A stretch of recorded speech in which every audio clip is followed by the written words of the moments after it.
afternoon and very warm good evening, depending on where you are joining us from at this hour. I am Isa Muhammad by name, and I want to, on behalf of the community, welcome you to the second session of the webinar, which is targeted at equipping our diasporians with the required knowledge and skills to help them set up businesses back at home in Nigeria. At this junction, I would like to thank you for taking out time to join us this afternoon for the question and answer segment, which was scheduled due to the fact that we could not take all the questions that were sent in last Saturday. We're going to begin in a very short while we wait for the speakers to join up. This hour, I'd like to also welcome the community leader in person of Dr. Adam. We thank you for taking out time out of your busy schedule to be with us at this hour. Do kindly bear with us and exercise patience as we wait for the other participants to join up and as well as the guest speakers to connect. Once again, thank you for joining us today, and I'm sure that we'll all be glad to have participated in this second session of the webinar. Thank you for your patience, and I'll see you in a short while. Thank you very much.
So once again, thank you for taking our time to join us this afternoon.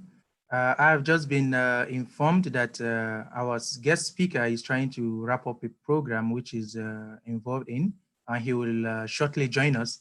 So while we wait for the speaker, I want to welcome all the participants for joining us during this question and answer answer segment. Just a wrap up of what we discussed last week. The guest speaker took us through the journey he and his colleagues went through to set up their own establishment, pointing out all the factors that we need to acquaint ourselves with and some risks that are involved in setting up businesses back home in Nigeria, being a diasporian.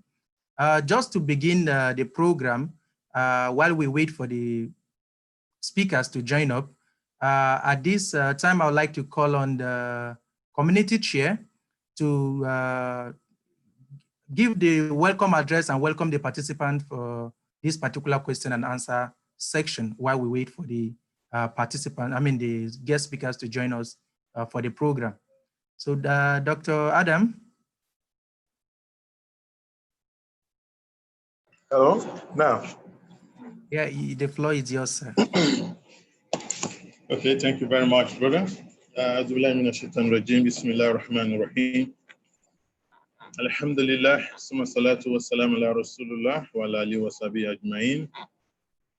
Inna alhamdulillah nahmuduhu wa nasta'inuhu wa nastaghfiruh wa na'udhu billahi min shururi anfusina wa min sayyiati a'malina. Man yahdihillahu fala mudilla lahu wa man yudlil fala hadiya lahu. Ashhadu an la ilaha illallah wahdahu la sharika lahu wa ashhadu anna Muhammadan abduhu wa rasuluh. Amma ba'd. Assalamu alaikum wa rahmatullahi wa barakatuh. Wa alaikum assalam wa rahmatullahi wa barakatuh. Wa alaikum assalam wa rahmatullahi wa barakatuh. So, I greet everybody that may the peace and blessings of Almighty Allah be with each and one of you. And I welcome you all to the second edition of this program. As the master of the ceremony, the SMC earlier said. So once again, we welcome you all and we really appreciate your patronage of the program. So, and we pray that Allah put blessing and barakah in whatever we've had, and we are going to also listen to again today, and then guide us in systematically and carefully being able to implement what we've learned and put barakah in our endeavors and efforts as we all strive to move towards self-reliance by way of setting up our own personal businesses or group businesses so that we can have, in addition to be self-reliance, also we can also be employer of labor, as our brother that spoke with us last week made us realize. So I welcome each and one of us once again, and we really appreciate your time. And we also were waiting for the lecturer to join. We appreciate his time for last week, and also for the one we are looking forward to also witness today, inshallah. So it is no gain saying that if it is one of the major things, a very big thing that we've all gained from this program, is that the awareness is now very much established. And in the past 1 week or so, I've had opportunity of responding to some questions and messages coming from people following the program. So even people who are initially not thinking about businesses or investments, that thought that, oh, my salary is okay for me. Everybody seems to now be thinking of, okay, if I cannot establish a new business, how can I be an investor? So for sure, even if you think that, okay, my salary is okay for me, but then you have to also think of empowering people that are closer to us, people that surround us, especially down home. Because for sure, not everybody can become an entrepreneur.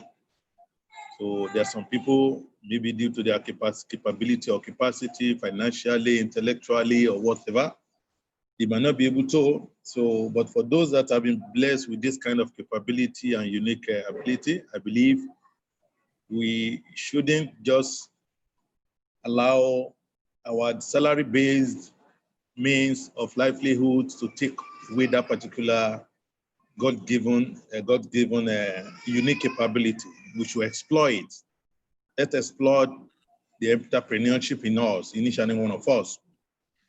And then, as they used to say, the fear of failure should never make us not to try. We only just need to try with care, or while being extremely careful. As is a common adage, they used to tell us, it used to be stated for us when we were still young, when you want to enter the river, you don't enter the river by just jumping to the middle. You enter with one leg and use your leg to test the river. If it is not too deep, then you can bring in the second leg. So that's like an adage in my local community. And I believe we can all also follow what a lecturer told us last week and from practical experiences of each and one of us also, some of us. So we take it gradually by being very careful that, okay, it might succeed. Don't put all your eggs in one basket, as they say. So let's try a little. So when you test the water with one leg and the water is not too deep and looks very interesting, water is not hot and it's not too cold at the same time. So then we bring in the second leg so that you can become stabilized as a businessman. I think this is very, very important personal advice I'm going to give to everybody. But then we should never give up. So we've had several cases of failure here and there, people maybe not fulfilling their promises. You so must rely on someone because of his religious devotion and the lies. Anybody can make mistake.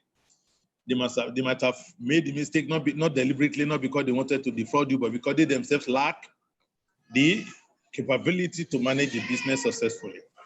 So having faced it one time should not prevent us from trying again. We only need to hone our strategy and try to change it, and hopefully we will get it right, Bismillah. So once again, I use this opportunity again to thank our organizers, starting from the chairman of the special committee, Mr. Akim Pelu, and his team, Dr. Anifuwuchi, and then Abu Juiria, and some other members of the team. So we really appreciate your coming together to give us scintillating and highly beneficial program of research. And also to our technical teams that have been assisting them behind the scene. We so much appreciate you. Malam Tajuddin and the other members of the team. So we so much appreciate that on behalf of the community. And we pray Allah reward you abundantly. And to Ishura Council also for their support, the logistic support and moral and whatever that has been involved, even financially also. So we appreciate you all. And also we use the opportunity to also thank my able brother, the master of the ceremony that has been coordinating the program professionally since last week. Thank you very much, brother. May Allah reward you for the effort. And to all our brothers and sisters from all over the world, wherever you are joining us. So we welcome you again to another edition of this program. And we pray Allah subhanahu wa ta'ala bless our time by making us benefit from whatever we've had and what we're going to again listen to today. And we pray Allah subhanahu wa ta'ala make it easy for our lecturer for the day also to be able to do justice to some of the questions that he shall be looking into Bismillah.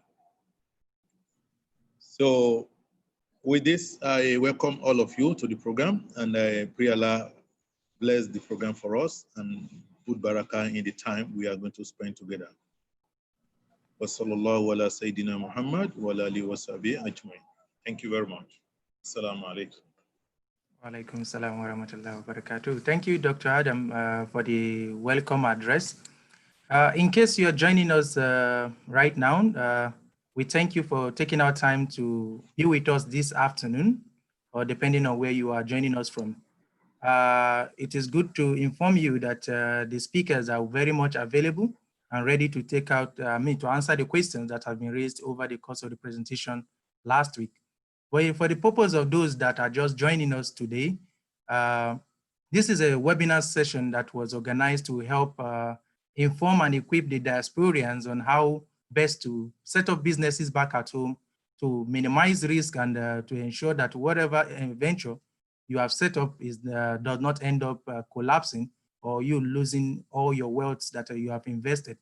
So in a brief, I'm going to once again introduce our speakers of the day, and then we're going to go straight after that to answering the questions that has been raised. So this first speaker, the first special guest we have today is in person of Mr. Idris Ayodeji Bello, who is an entrepreneur with an African focus. He's a partner at Lift Inc. Applied Partners Limited and a co-founder of Innovation Hub. This is an innovation platform based in Nigeria that has successfully accelerated the launch of several technological startups with social impacts. Mr. Idris holds a bachelor's degree in computer engineering from Obafemi Awolowo University, Nigeria. He has an MSc degree in computer science and data mining from University of Houston. He has an MBA in entrepreneurship and strategy from Rice University in Houston. Also holds a second master's degree in global health science from the University of Oxford, where he was the 2011 recipient of the Lord Whittingfield Scholarship. To mention but a few recognitions that Mr. Idris holds, he was listed, or he has been listed as among CNN's top 10 African technological voices. He is a Singularity University Impact Fellow, Harambee Entrepreneur Alliance Associate. He's a Clinton Global Initiative University Fellow.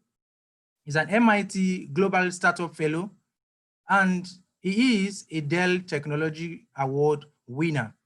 This is to let you know the person who will be speaking to us today as our guest speaker. And based on his qualification, you will bear with me, or you agree with me that he is indeed endowed and equipped enough to answer the question or to guide us as to the aims and the vision of this webinar session. The second person is in person of Mr. Michael Oluwagbemi. He's a founding partner of Lifnic Capital Management. He's an executive partner as well in Lifnic Allied Partners. Michael Oluwagbemi. Oh, sorry, pardon my mistake. It's Michael Oluwagbemi. He's an executive chairman at Vetmans Resources. Mr. Michael, Engineer Michael, because he's a certified Korean engineer, holds a bachelor's degree in electrical engineering from A&M University. He has a master's degree in electrical engineering with focus in control and power systems from University of Houston. He also holds an MBA in international management from University of London. This is briefly to introduce to us these guest speakers of today. And at this junction, I would like the speakers to have a word before we go straight to answering the questions in a bit to save time so we don't run out of time for the day. Mr. Idris. Okay, thank you. Assalamu alaikum. Good morning, good afternoon, good evening. Can you hear me clearly? Yeah, we can hear you loud and clear. Yes, we can hear you. Once again, thanks to the organizers and thanks to all those people who have given their time on this beautiful Saturday to listen to us. So very honored to be here and again. And so after last week's discussion, when we couldn't have enough time to go into the questions, we agreed I would have QA today. But I now thought it would make a lot of sense to bring in my partner, because last week I spoke a lot about how we have been able to do this through collaboration and partnership. I thought it would make a lot of sense to bring my partner with whom we left the US to do this, and who is actually more on the ground, more operational so that people see that it's not a one-man affair. It's not something that an individual does, right? It takes a lot to get things to work and keep working. And that's one of the reasons why I've invited Michael here, who has a lot of experience on the ground, and hopefully we'll all benefit in the course of this.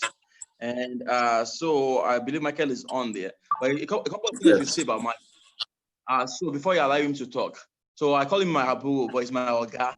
right? And that's one of the things you learn about this partnership. I was talking to someone earlier, while our partnership has been able to function well, is our mutual respect, right? Older than Michael, but well, when it comes to the execution of this, is my guy, right? And he's a guy who wants a lot of stuff on the ground, while I do a lot of the back room stuff and the getting things, the strategy going. And that's key when you work with partnerships, being able to recognize each other's strengths and weaknesses, and being able to fill in those gaps. And you'll see that in the course of this discussion. And Michael is someone who's very, very versatile across multiple businesses and has a lot of experience running things on the ground. So hopefully, as we go through the questions, we'll be able to benefit from that. I'll let Michael to also say a few things. He has, by the way, listened to my talk last week, so he knows all the gaps I didn't talk about. Michael. Yeah, thank you so much, Sir Idris, as we always like to call you. It's a pleasure to join the team in Saudi Arabia, Saudi Arabia, and I believe a lot of folks are signed up from across the world. Good afternoon, Assalamu alaikum, good ekaro, ekason. I think I'm running out of languages there. Akwaba, if you're joining us from Ghana. Thank you very much. Look forward to enjoying back and forth interaction with everybody on the call. Okay, thank you for that. I'd like to remind our participants that during the course of the discussion, if you do have any more questions, you could kindly just type it in the chat box. We'll try as much as possible to get our speakers to do justice to the questions that has been raised. Meanwhile, do try as well to mute your mics while they try to answer the questions. So I'm just going to go straight to the questions. I'm going to read them one after the other. I'll read the questions and then the speakers will have a chance to respond to the question before we move to the next question.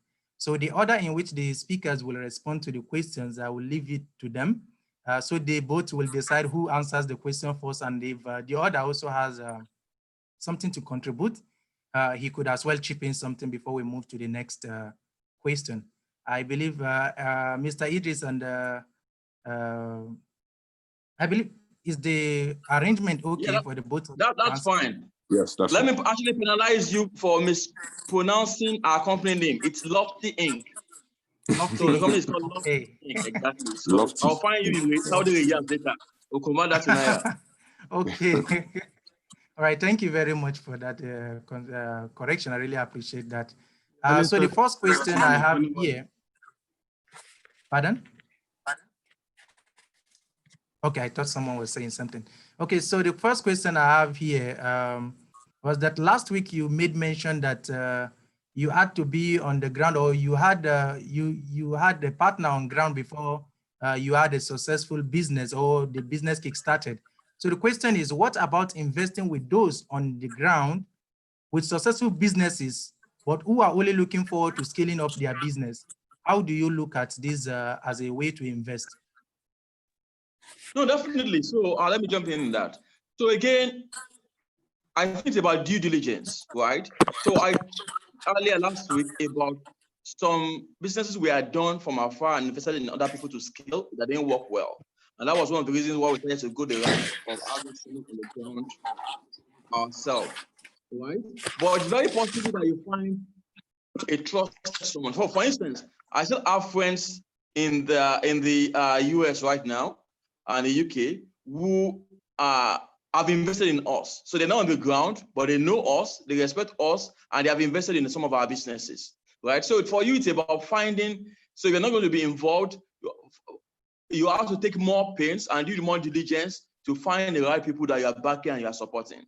And then that should be also a latitude of trust, because they're not perfect. So even when they have the best interest and they do everything well, Nigeria can happen to them. So you saw what happened with the biking industry, right? If you had invested in a friend who did everything right, and then so there was Max.ng. I had friends in the US who invested in them. He started to do everything right, but then regulations happened and they lost the money. Right? So as long as you're not blaming them, you know they have tried their best. So again, so there's nothing wrong with investing with people from a distance. It's just that you have to be prepared for what could go wrong. From people to management to trust to even Nigeria business environment itself. And so you do that, one, knowing it's a big risk you're taking, and also doing your due diligence to ensure that things go well. And as soon as possible, we can also get involved either by ensuring regular reports, by checking in from time to time, and stuff like that. So yeah, Michael may add things to add to that. Okay, Mr. Michael. Sorry, I was talking to mute. No, I think Idris, it's the high point there. The most important thing is when you are going to invest with other people or through other people, is that you have your information about the person. Because again, you're not investing in an idea, you're not investing in a company, you're investing in a person. And we say this over and over again, and it's so true. Idris talked last week about a gentleman called Engr that came to him, I believe, around 2013 when we were both in Houston, and which we backed his first startup, Fora, which later became Andela, and then we've gone on to back many other ventures he had started. Yesterday night, he was in my house in Abuja. We have, and he slept over discussing couple of other business opportunities that we're going to back him in. It's almost a given that if he comes to us with an idea, that we're going to back it, simply because we've done our due diligence, we've had experience with him, we trust his judgment, and these are the critical ingredients if you're investing in other people. The second thing also is, please invest in groups. Don't put all your eggs in one basket. It's very important. I think Idris does a very good job at this. He gets, we organize what we call the Afropreneur Angel Group. It's almost like an email list of angel investors that as soon as we get any idea interesting, that we see any young man or woman that wants to promote, he will send it to everybody, and then we will rely on the judgment of the crowd. And as a result, you're also not taking a concentrated bet. So if someone wants to raise $100,000 and you put 20 people together, then each of you will contribute an average of 5,000. Some people will do 10, some people will do 2, depending on their risk or their risk appetite. And as a result, all of you will go in together. You'll be able to lean on each other for advice. The person that we are investing in understands that it's coming from an angel group, and we're able to also lean on the network of the angel. And ultimately, everybody is better for it because you have multiple police, multiple checkpoints, but also multiple wisdoms. So I think this is the best practice when you are investing in other people. Okay, thank you very much for the response. So the next question is, you say for the diaspora investors investing in startups in Nigeria, what would you say should be the most realistic expectations one should have in such a way that you don't over expect or you don't have too low an expectation from them? This, I guess, is asking in terms of the ROI, or how open should they be in terms of the business strategy, and how often do you interject to know what's going on, and in a way that you are also not going to disrupt or make it look as if you are questioning their wisdom or their strategy. Okay, so the first thing I was saying that if it's too good to be true, it's too good to be true. It's very funny when you see investors coming from the US where you are barely making 3%, 2%, 1% returns, and now asking for 30%, 40% returns in Nigeria, and then complain when it gets swindled, right? So if it's too good to be true, it's probably too good to be true.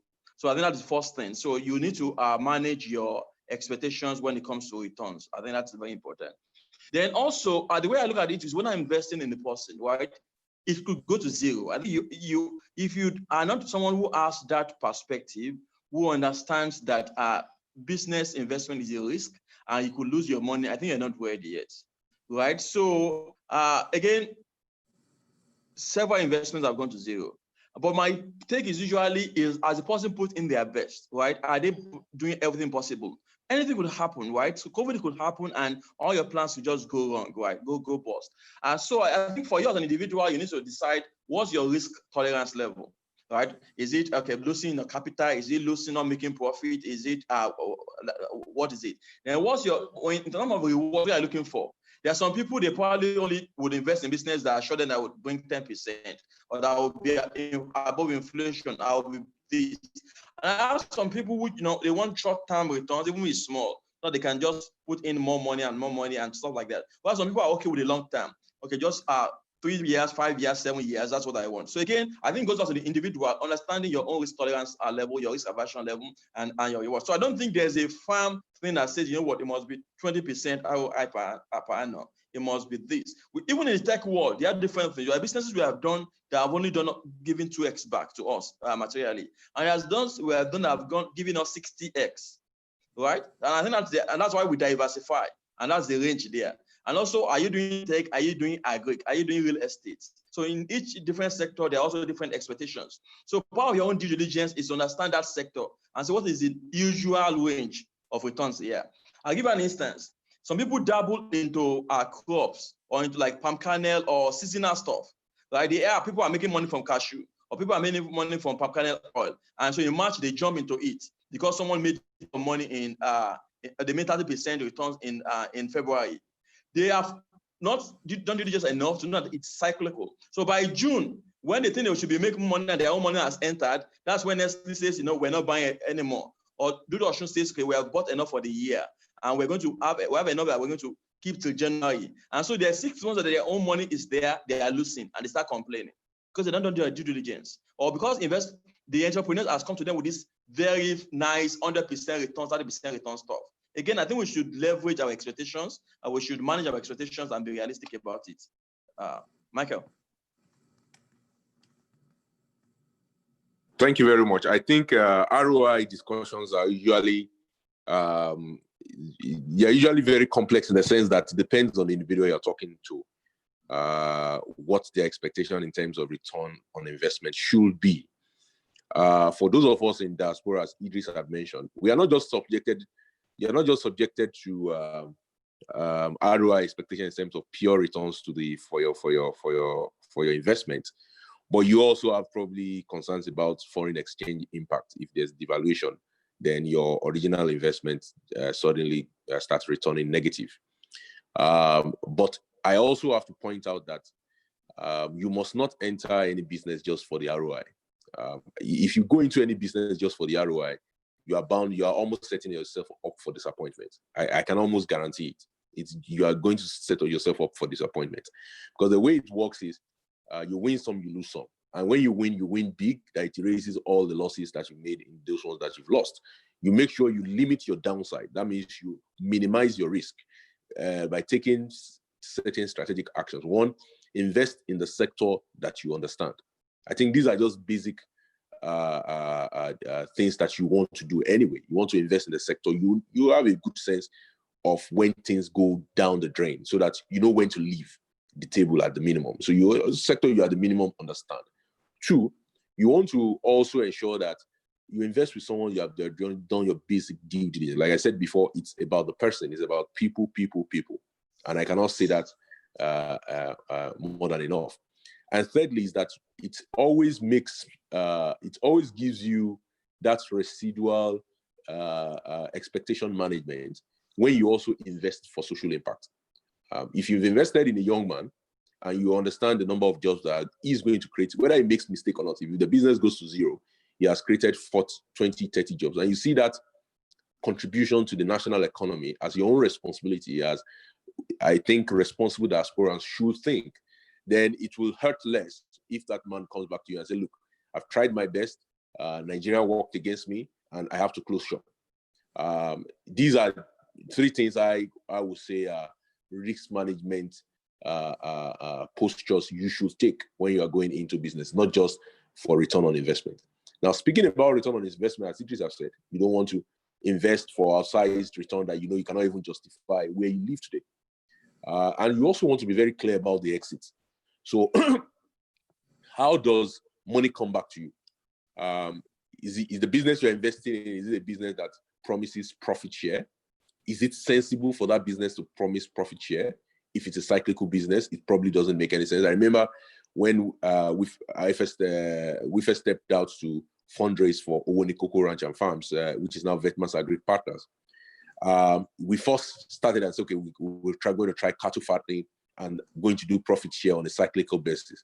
After the first cycle, we made money. The second cycle, I was okay, fine. We went back to the 4 persons I invested in there. I said, okay, fine. Can you roll over your money? And I said, okay, fine. Go ahead and roll it over. We tried it the second time, and we saw that it's a very cyclical business. We went back and said, no, our approach to this business should be different. It should not just be about profit share every cycle. It should be that we should invest in an integrated ranch, and this is the roadmap to it. And the principal said, look, I'm going to put money down to actually buy land, build a ranch, and this is our, we're going to now go for venture capital investment, and we're going to have clear exit in the next 5 to 6 years, ultimately probably listing. Again, this is the exit for that business, and it was determined almost upfront the moment the business realized that a cyclical business cannot accommodate profit share. Now, some other businesses are better with profit share. If you are doing real estate, for example, and there's going to be a regular rent that will be paid, then you can say, okay, fine, every year I will be taking a percentage of the rent, and another percentage of the rent will be dedicated to a sinking fund to do maintenance and all the rest of it. So profit share makes absolute sense, because nobody's going to come and buy you as a real estate company. You are investing in real estate, you get your money from the rent, the tenants, the lease, and all of that, and you have to share the profit. So you have to determine what your exits are. In some cases, you are investing in an innovative startup, and their only exit is that they raise money after your own money. That means they will use your money to get the business to a certain point, and they will then go further to raise additional money the way the likes of Flutterwave and Della, which Engr had backed, and Printivo, QnA, Health, among others, have done in our portfolio. In that case, when I'm looking at the entrepreneur and I'm evaluating the entrepreneur, I'm not evaluating the entrepreneur whether that entrepreneur is going to successfully execute the entire business model from beginning to the end. Really, I don't care whether he executes the business model from beginning to the end. I just care if he executes for the next 1 year. So can he execute that business to get to the next milestone? And is that entrepreneur hungry to go and raise the next tranche of money? Has he built his network and his relationship to the extent where I trust that he can raise the next $1 million after he has raised $100,000 from me? Do I trust that he can raise the next 2, 3, 4, 5 million, get involved in a global accelerator, a Y Combinator that will give him the visibility? Does he understand the use of media, press, relationships in order to raise money? If he understands those things, he pretty much checks the box, and then I can relax and say, you know what, I will give you my own $100,000 for the first $4 million, and I know that you will be able to raise $2, 3, 4, $5 million down the road, at which point I will be able to exit. So it's understanding your exit from day one is very, very, very critical when it comes to also evaluating this issue of return on investment.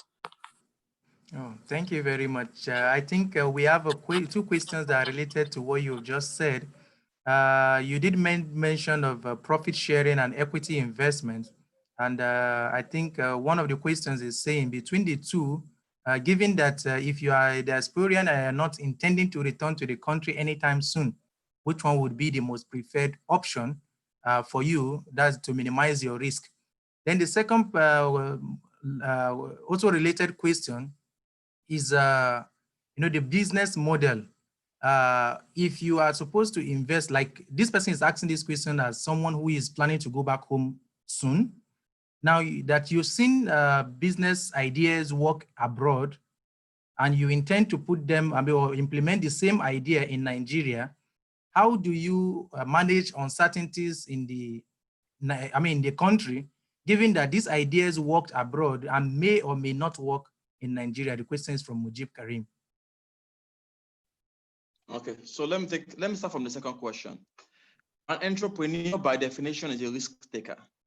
If you're 100% sure it's going to work, then anybody can do it. Anybody can do it.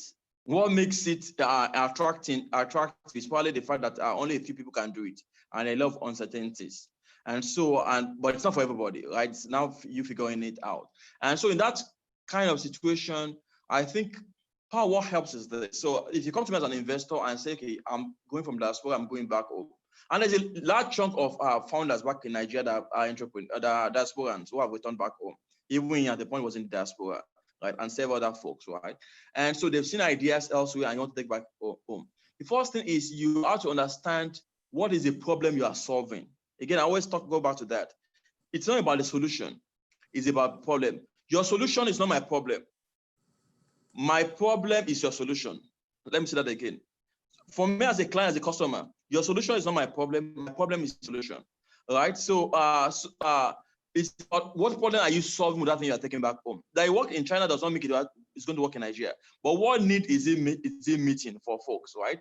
And then does it account for the peculiarities of our country, right? So how do you attune that? I don't know whether some people saw there was a long thread on Twitter about Uber, right? And the difficulties they face in Nigeria with when they bought the model, they were operating elsewhere and they brought it to Nigeria. And people were gaming all sorts of things, right? People were doing all sorts of things, right? And so good idea works elsewhere, but then you have to understand the local balance and how things work here, and how do you adjust for it, and how do you factor that in and build all those things in. So the fact that you have seen it elsewhere does not mean it's going to work. And sometimes it is even easier for someone who is locally to implement it, right? So again, it's finding those partnerships that make it work. But I won't say don't try it. Go ahead and try it. It's probably easier for you to test it with your own money and your family's money first before you take other people's money. Like we usually say that you first raise from FFF, your friends, your family, friends, and fools, before you go and meet institutional investors, right? Because the times are before you take other people's money. Right, so go in there and test it out, and if it works, it works. So then going back to the first question about equity versus profit sharing, it depends on the company, on what kind of company it is, what sector it is, and like Michael said again, whether it's a cyclical business, whether it's a business that generates revenue and plops the revenue back into the business, or whether it's something that that's for the long term. Now, if you see a reliable profit sharing business, awesome. Because again, like they say, it's what you have gotten. And with the equity one, all you have is paper money and paper valuation until the day you exit, right? So if there's a business that can do well and do profit sharing and still succeed and it's not hindering the growth of the business, go for it. If you've done your due diligence, the equity ones are there. So I'm very careful about the companies that go into for equity. You have to ask yourself, do I trust this person? Am I ready to stay in for the long term? Do I see where they're going long term? And long term differs for different companies, for different people. For me, long term in the startup business is about, for me as an investor, is about 3 to 7 years. I am an exit as a go investor. I come in very early into tech businesses, and once there's an opportunity to exit, I start exiting. I might not take everything out, but I start taking some out so that I am sure I've taking some money out while the company continues to grow and brings in more funds. And there'll be some businesses that I've done that I just want profit sharing. I'm not here for long term. Let's do this 6 months, let's do this 9 months, and let us share. So it's not every company that is fit for profit sharing. At the same time, it's not every company that is fit for equity. And you just have to look at it on a case-by-case basis and the people they're dealing with and the nature of the business. Okay. Mr. Michael, anything to add? Yes, I think I'm firmly aligned with Idris' thoughts on this. And I think with respect to which form should you take if you are a diaspora? Is it profit share or is it equity or any of that? The reality is that let's again remember that whatever flows back to you from a business is ultimately going to be anchored by the success of the execution of a person. You're not investing in a business, you're investing in a person. In fact, if there's anything I want you to take out of this call, I hope that's what you take out. It is an investment in a person, a team, it's a system, and which are made up of human beings. So if that system is not able to generate what we call the excess margin to return to either investor in form of profit share, in form of being able to raise additional money and then allow you to exit, in form of private equity or VC investment that allows you to exit, or public listing, IPO, or whatever it's called, then you will not be able to return on the principal. So if you look at it this way, then it will also guide what you invest in and how you invest in it. If you understand that, okay, maybe I'm dealing with an entrepreneur that maybe might be flighty, and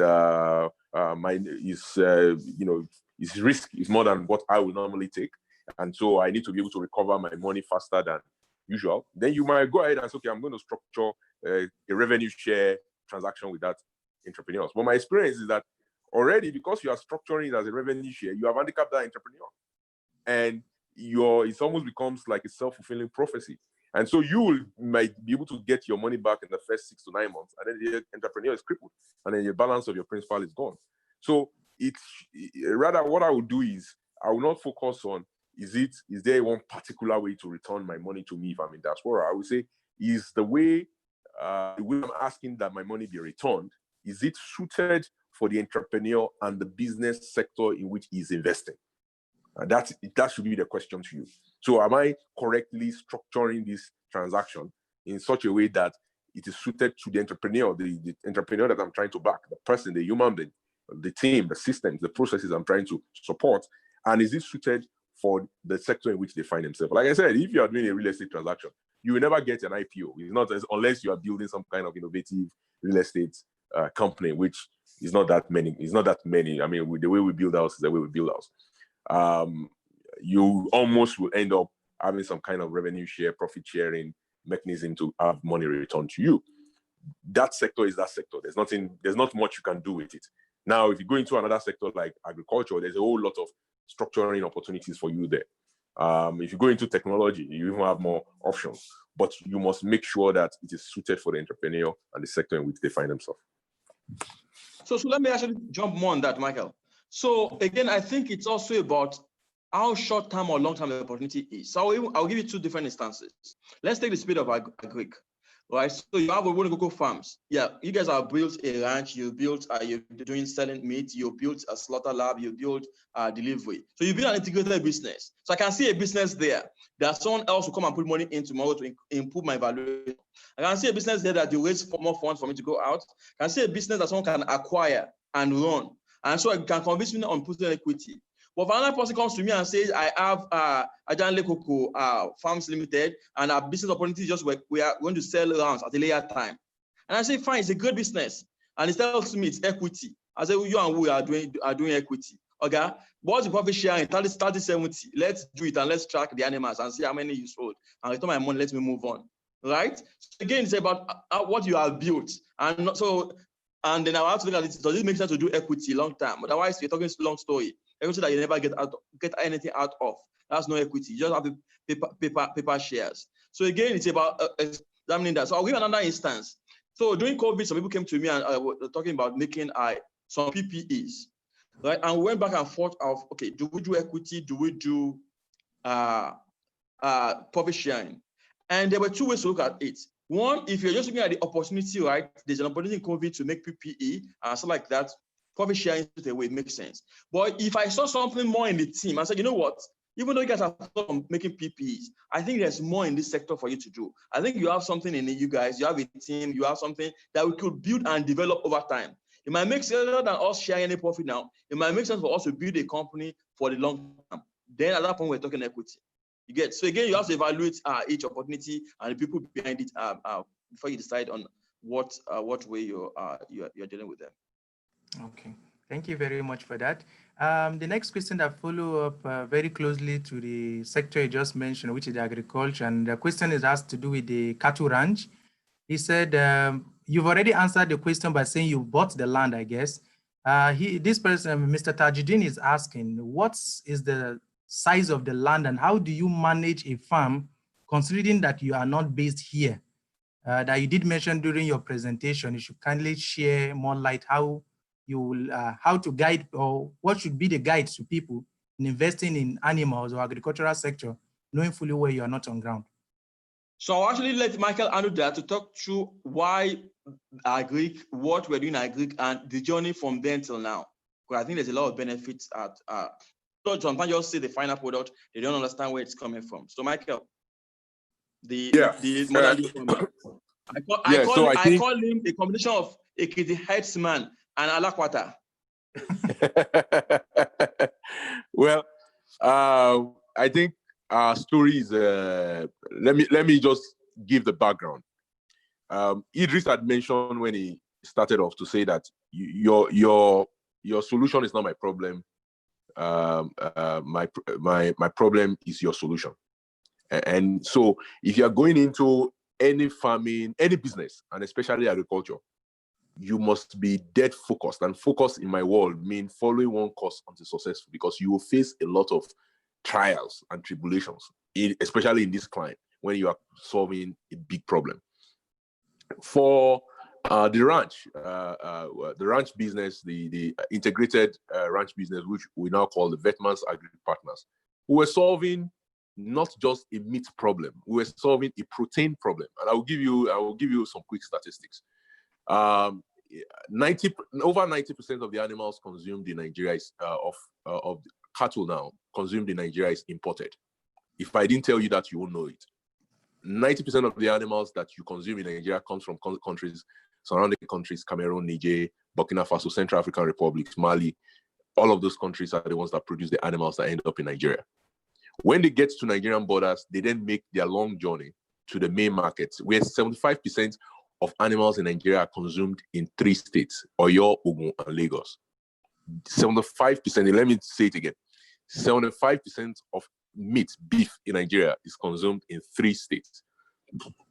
Abuja accounts for 10%, and then the rest of the nation now shares the balance. So if you look at the structure of that market, what that means is that you import your live animals, which by the way is an anomaly in almost every country in the world, including Nigeria, except for cattle. You are not allowed to import live animals. You have to, the only animals you can bring into any country in order to prevent the spread of pests and diseases, they are already dried meat. You must bring in animals without blood, like meat without blood. If you're entering any other country, you can't bring in live animal. Even pets that have to be brought in will be vaccinated. So we have a basic problem there because we bring in live animals into Nigeria. And when we bring these 90% of live animals into Nigeria, essentially Nigeria supports the economy of all the surrounding West African countries. We create jobs up to when those animals reach the age of between 1 to 4 years old. That's a lot of jobs for about 30 million heads of cattle Nigeria need in its reserve. So those animals come into Nigeria. We consume about 8,000 in Lagos. The balance of Southwest consume about 10,000 a day. And the country consumes about 12,000 to 15,000 heads of cattle a day.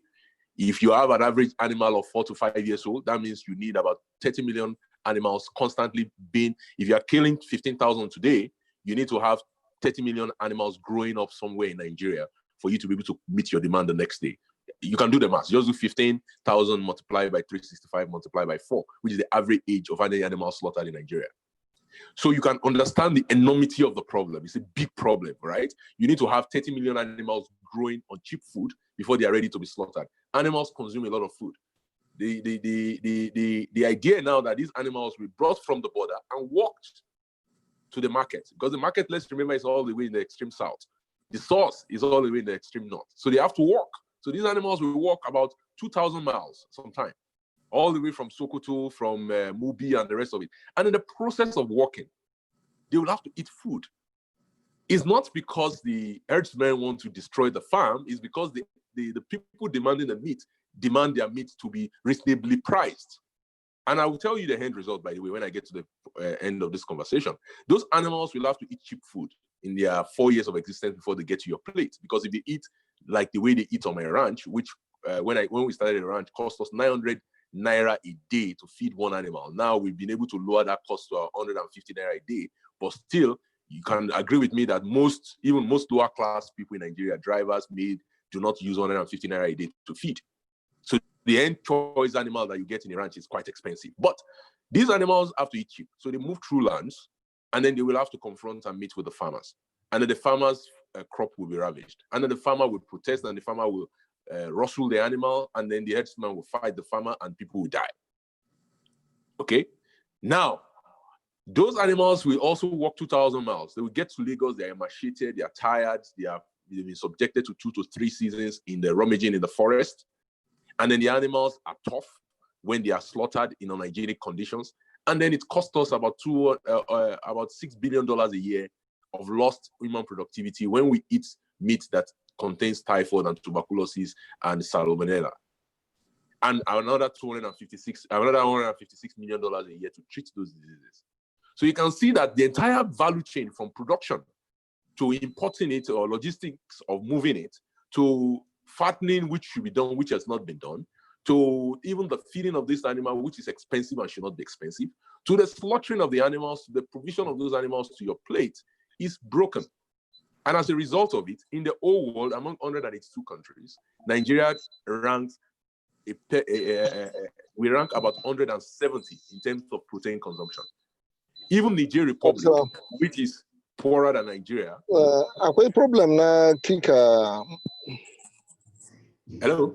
Even Niger Republic, which is much poorer than Nigeria in terms of GDP, consumes more protein than Nigeria. Why? Because the meat that arrives on Nigerian plates is not wholesome in the first place. Two, it is more expensive because it has gone through multiple middlemen. It went through the process of production somewhere in Central African Republic. It got sold to Cameroon, where the animals rummage in the forest for like 2-3 years in search of cheap food. Eventually, it gets sold in Mubi and then gets moved. And then at every point in time, a policeman, a customs agent is taxing them and collecting money. So an average animal that is 200 kg that sells in Nigeria for about $500, we sell that same animal in the United States, we sell for about $150 to $200. Even though the Americans make about 20 times the Nigerian income, they pay about 25 to 30% less for meat than Nigerians do. If you go to Botswana, the African country with a massive livestock industry that is integrated, they pay about, for the same thing that Nigerians pay $2-3 for in terms of per kg of meat. In Botswana, that same meat costs you about 50 cents. So at the end of the day, we are getting poor quality meat at high price, which ultimately damages the Nigerian ability to buy meat. And that's the reason why, even though it's small, only the richest states in Nigeria, the 3 richest states in Nigeria in terms of absolute poverty rate and per capita, Lagos, Ogun, and Oyo, are the ones that can afford beef. Because beef, if you understand, is actually generally considered to be the protein of kings, right? So a lot of our kids don't consume enough protein, which have impact of national development, which have impact of their brain development. So we saw this as a big problem. It was not a small problem to us. We're not just trying to raise cattle for the market to be sold. We're going to tackle a big problem, then you have to tackle it in a big way. And so that's why we went back to our investors to say, no, we don't think that this is about just fattening cattle to be choice so that we can serve on Nigerian plates at lower prices. We think that we need to tackle the protein problem. So that means we need to build an entire integrated value chain for meat. So we started off, yes, by acquiring 11 hectares at the first instance. Now we've expanded it to almost 40 hectares at Owonikoko Ranch and Farms in Kefi. We then built what we call feedlots, one in Ekiti and one in Lagos being the main market. The one in Ekiti is primarily focused on raising small, what we call short-leg ruminants like goats and sheep. And then the one in Lagos is where we move the animals once they are ready to be slaughtered for Lagos market. We sell in Abuja, but we also sell in Lagos. After we built the ranch, the big integrated ranch and the feedlots, we then focused on feedstock. Like I said, when we started, we were spending about 900 Naira a day to feed each animal. We needed to bring down that price significantly for it to make sense. So you need to look at how much does the animals convert their weight. If they take in feed, how do they convert that to weight? And does it make sense in terms of margin? So you bring in an animal that is about 200 kg, you need to raise it to about 350 kg in 100 days. Then how much do you need to spend on the fattening for it to make sense for you? And so we said, fine, we are going to actually farm our own grains. So they primarily feed on residues of corn and rice. And so we started farming corn and rice. So we farmed corn on our farm. We take out the stalks, we take out the grains we bag it, we sell those, but the stalk and the cobs, we grind those as a base for our feed. We buy Dusa, we buy a lot of different concentrate, and we mix it up. And then the animals, we were able to bring down the price of feeding them now to about 150 Naira a day, because we are now integrated. So we are not just from animal to your table, we are now from your feed that even feeds the animal to your table. So we do everything. Now, what we decided to do in order to do feedstock on a grand scale is that we needed to lease more land. We could not afford, because grains are expensive to, you make more money on grains on scale. So we said, fine, we need to lease land. We cannot possibly use our entire farm to farm grains because we also need to grow grass. We are big grass farmers. So we have about 25 hectares of grass. We grow our own bracharia, digitaria, and all of those kind of grasses on our ranch to feed the animals. Now we need to now solve the problem of grains. How do we grow grains at scale?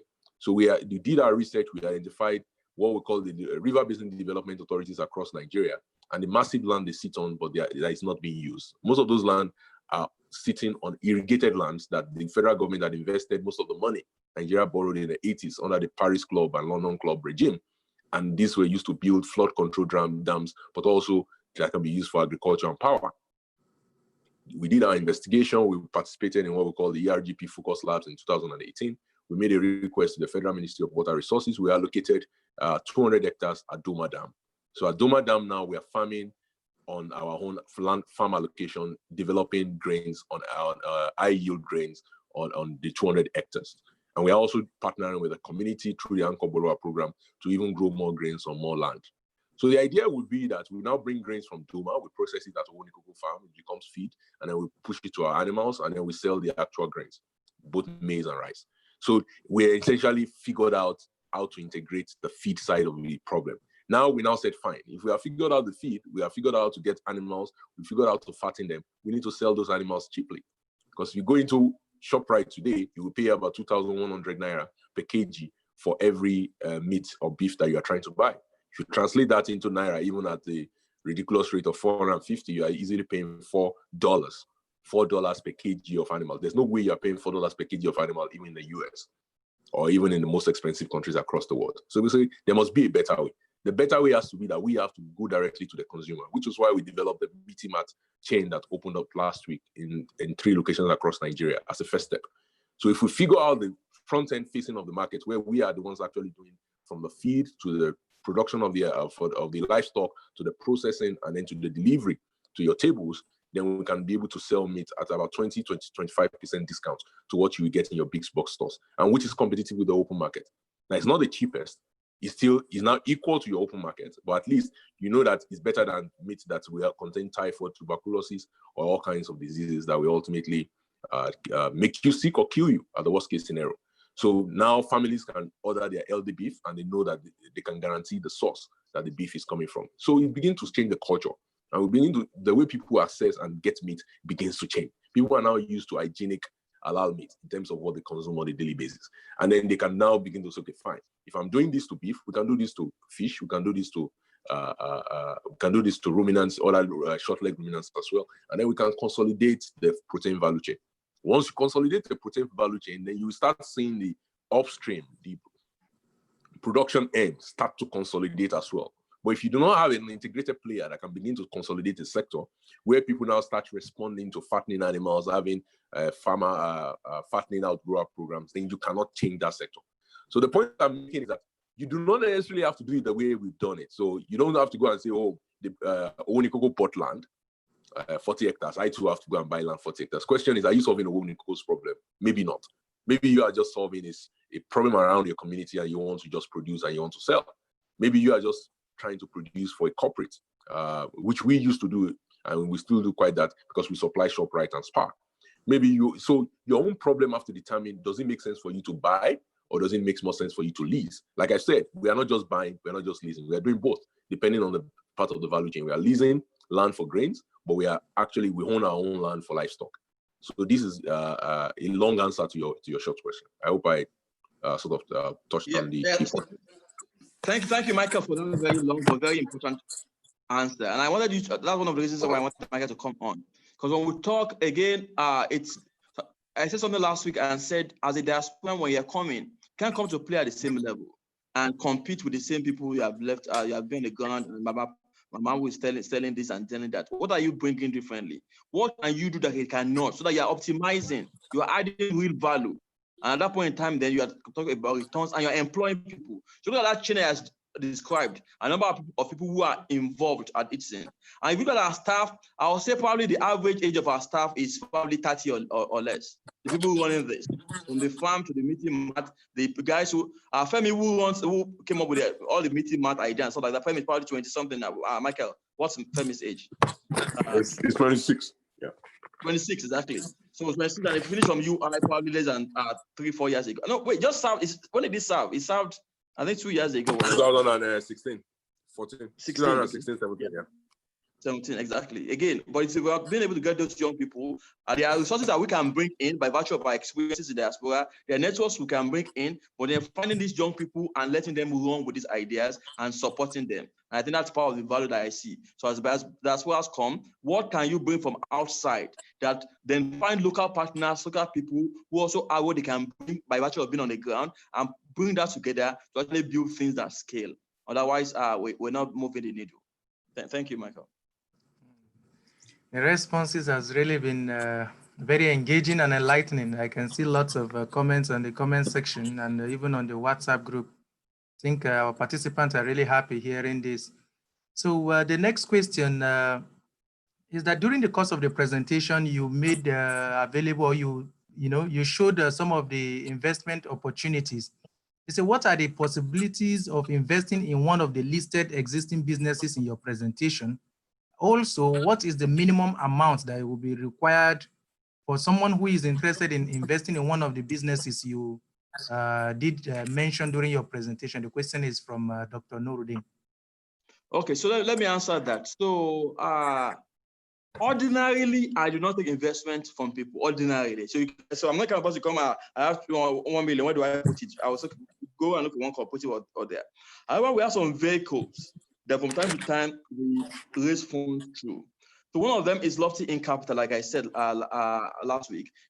It's a VC firm that only invests in post-revenue tech-enabled businesses in West Africa. So likes of Wave, Andela, Pointivo, Campe, You Verify, Shift, and stuff like that. And what we usually do is like once or twice a year, we raise a fund.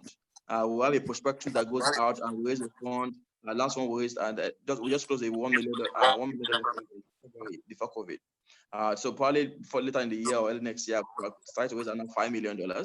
And that fund goes to the fund then manages that money, right? And the goal is to be able to return capital to investors over a 5 to 7 year period, right? So for instance, we put money in Angela, we help them go, put money in early startups, and then we take a 2% fee for managing it, and then at exit, we take a carry on the profit, take a share of the profit if they at exit. The goal is to be able to, our goal is to be able to target 3 to 5x over around 7 years. That's at the minimum. So we had a fund like that. But last one, I think our minimum was $25,000. Right, because we, again, you don't want to manage a lot of people, right? So that's what we are calling people coming together if they could not do that singular one. So that's one. Secondly, we also have what we call syndicates. So we have a syndicated group that's deal by deal. So we have people who are vetted very seriously, we know, we trust, we work with each other, and they bring a lot of value beyond money. And we'll say, for instance, okay, so we have a small group, so this deal comes in. And then we share the deal and say, okay, this is the deal. And everybody and say, okay, that doesn't make sense. That makes sense. I know the founder. I know the team. I know the advisor. Okay, that sector was a sector I trained in. So that we crowdsource that due diligence, and they will decide as a syndicate to invest. And everybody says, okay, I want to put 7K. By the way, I'm talking dollars, so not 2K. So I want to put 2K. I want to put 7K. I want to put stuff like that, right? And then we use a single vehicle to invest. And for that one, everybody has a singular risk. So it's a deal by deal basis. Now, the difference is that in a portfolio, the fund mechanism, you probably may not make as much returns as you make on a deal, but your risks are diversified. So often may call, even if you invest in a fund and the fund invests in 5 companies, even if 3 of them fail and 2 do very well, you still get returns. Whereas in the individual one, you could be very lucky and make 100x on a startup, or you could be very lucky and make 0x on that particular investment. So it also depends on your risk aversion. So I think those are the 2 that we usually do. Well, the other opportunities that people do, the cooperative who invest in profit sharing, who do stuff. But again, for us at Lofty Inc. right now, those are the 2 mechanisms that we have for investing. In the past, I think when the capital stuff was just starting, there was the profit share arrangement, like I said, but I think we have still jettisoned that because it's not supportive of our structure long term. But again, opportunities out there that you just have to look for. Michael, any addition to that? I think you touched on it. These are the various vehicles that is available to invest within Lofty Inc. today. We plan to, in the next few weeks, we're in discussion with various development funders to look at something specific for agriculture for those who are interested in that. And if it's something that we decide to move forward with, we might set the minimum at about the same minimum we set for the first fund, and we'll communicate on that. But it's either you go through the fund or the syndicated vehicle, and from experience we find that these 2 allows you to aggregate instead of aggregate, I meant to diversify your risk. If you go through the fund, you're not just exposed to one company, you're exposed to multiple companies. One of them might fail, but 4 will do very well. So to cover for the one that failed. If you go through the syndicated one, you are spreading your risk among many people. So you are not the one from your pocket putting out $100,000 into a transaction. You are putting $5,000 or $10,000, and other people are coming in on it. And so you can you can more or less be rest assured that there are multiple checks on that entrepreneur, and it's coming through a trusted channel. So I think these are the 2 things available. I saw a question, which is quite interesting to me. I don't know if the moderator wants me to answer it on the chat window. He said, I'm very vocal. Yeah. I think the person had done some due diligence on me, which that person must be a good investor. But and how do I manage in Nigeria? I have to say, people don't have problems with people who are sincere. My vocality has nothing to do. It's just a matter of I'm an Ekiti man, and maybe you might be used to us. We are Ekiti people are like that. I mean, I'm natural. I'm naturally vocal, but it's about sincerity. It comes from a good place. It's not I don't criticize for the sake of it. And I generally don't criticize without giving a solution.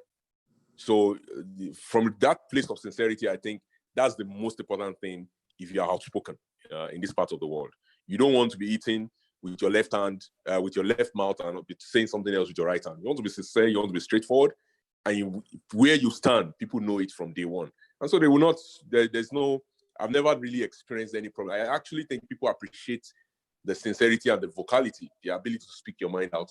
Since you are not dependent on third party or on favors in order for your own livelihood, then you owe it to your future generation, I think. You owe it to your children to speak your mind and to be counted among those people who spoke the truth. I mean, I just see, for those who are Yoruba speakers on the call, I'm the grandson of a man called Asaroloju Oloro. So if you can appreciate, you can appreciate where I'm coming from. So I just speak my mind. But you speak your mind, but you also have to be constructive. You have to give solutions. You can't just be the one reeling about problems. I mean, as far back as 2002, 2003, I produced 40 to 50 articles a year on different platforms in the diaspora. I was then living in Houston, and I produced at that pace for more than 10 years, up to 2012, when I started building my own business. But a lot of those things I wrote, is now time at the stage in my life, I had to put it into practice, I had to execute.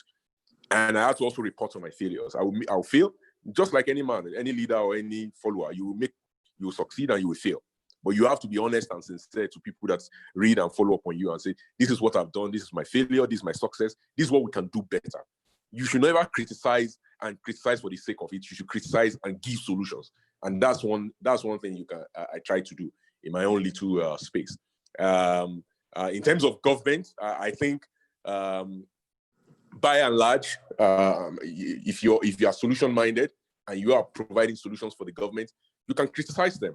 I've not seen, both in different administrations in Nigeria, which we've existed, any Nigerian leader or any leader in any position in Nigeria that I meet, and they understand my sincerity, and I give them my position that this you are doing it wrong, but this is what you can do right. They appreciate that.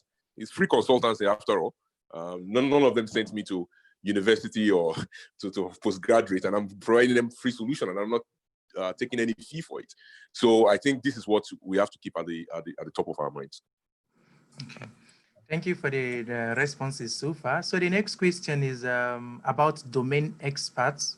That you talked about domain experts in your presentation, and we have should founders be keen on an issue in their domain in their domain area of specialization, or do we? Because he said that we have had startups in Nigeria where the founders, like Piggyvest, he said in Nigeria, where the founders predominantly are not domain experts in what solutions they are providing. How do you think founders can offset the need for domain experts? Sure. Let me take that. So for domain expertise, ideally, it's ideal to have domain expertise in the problem you want to solve.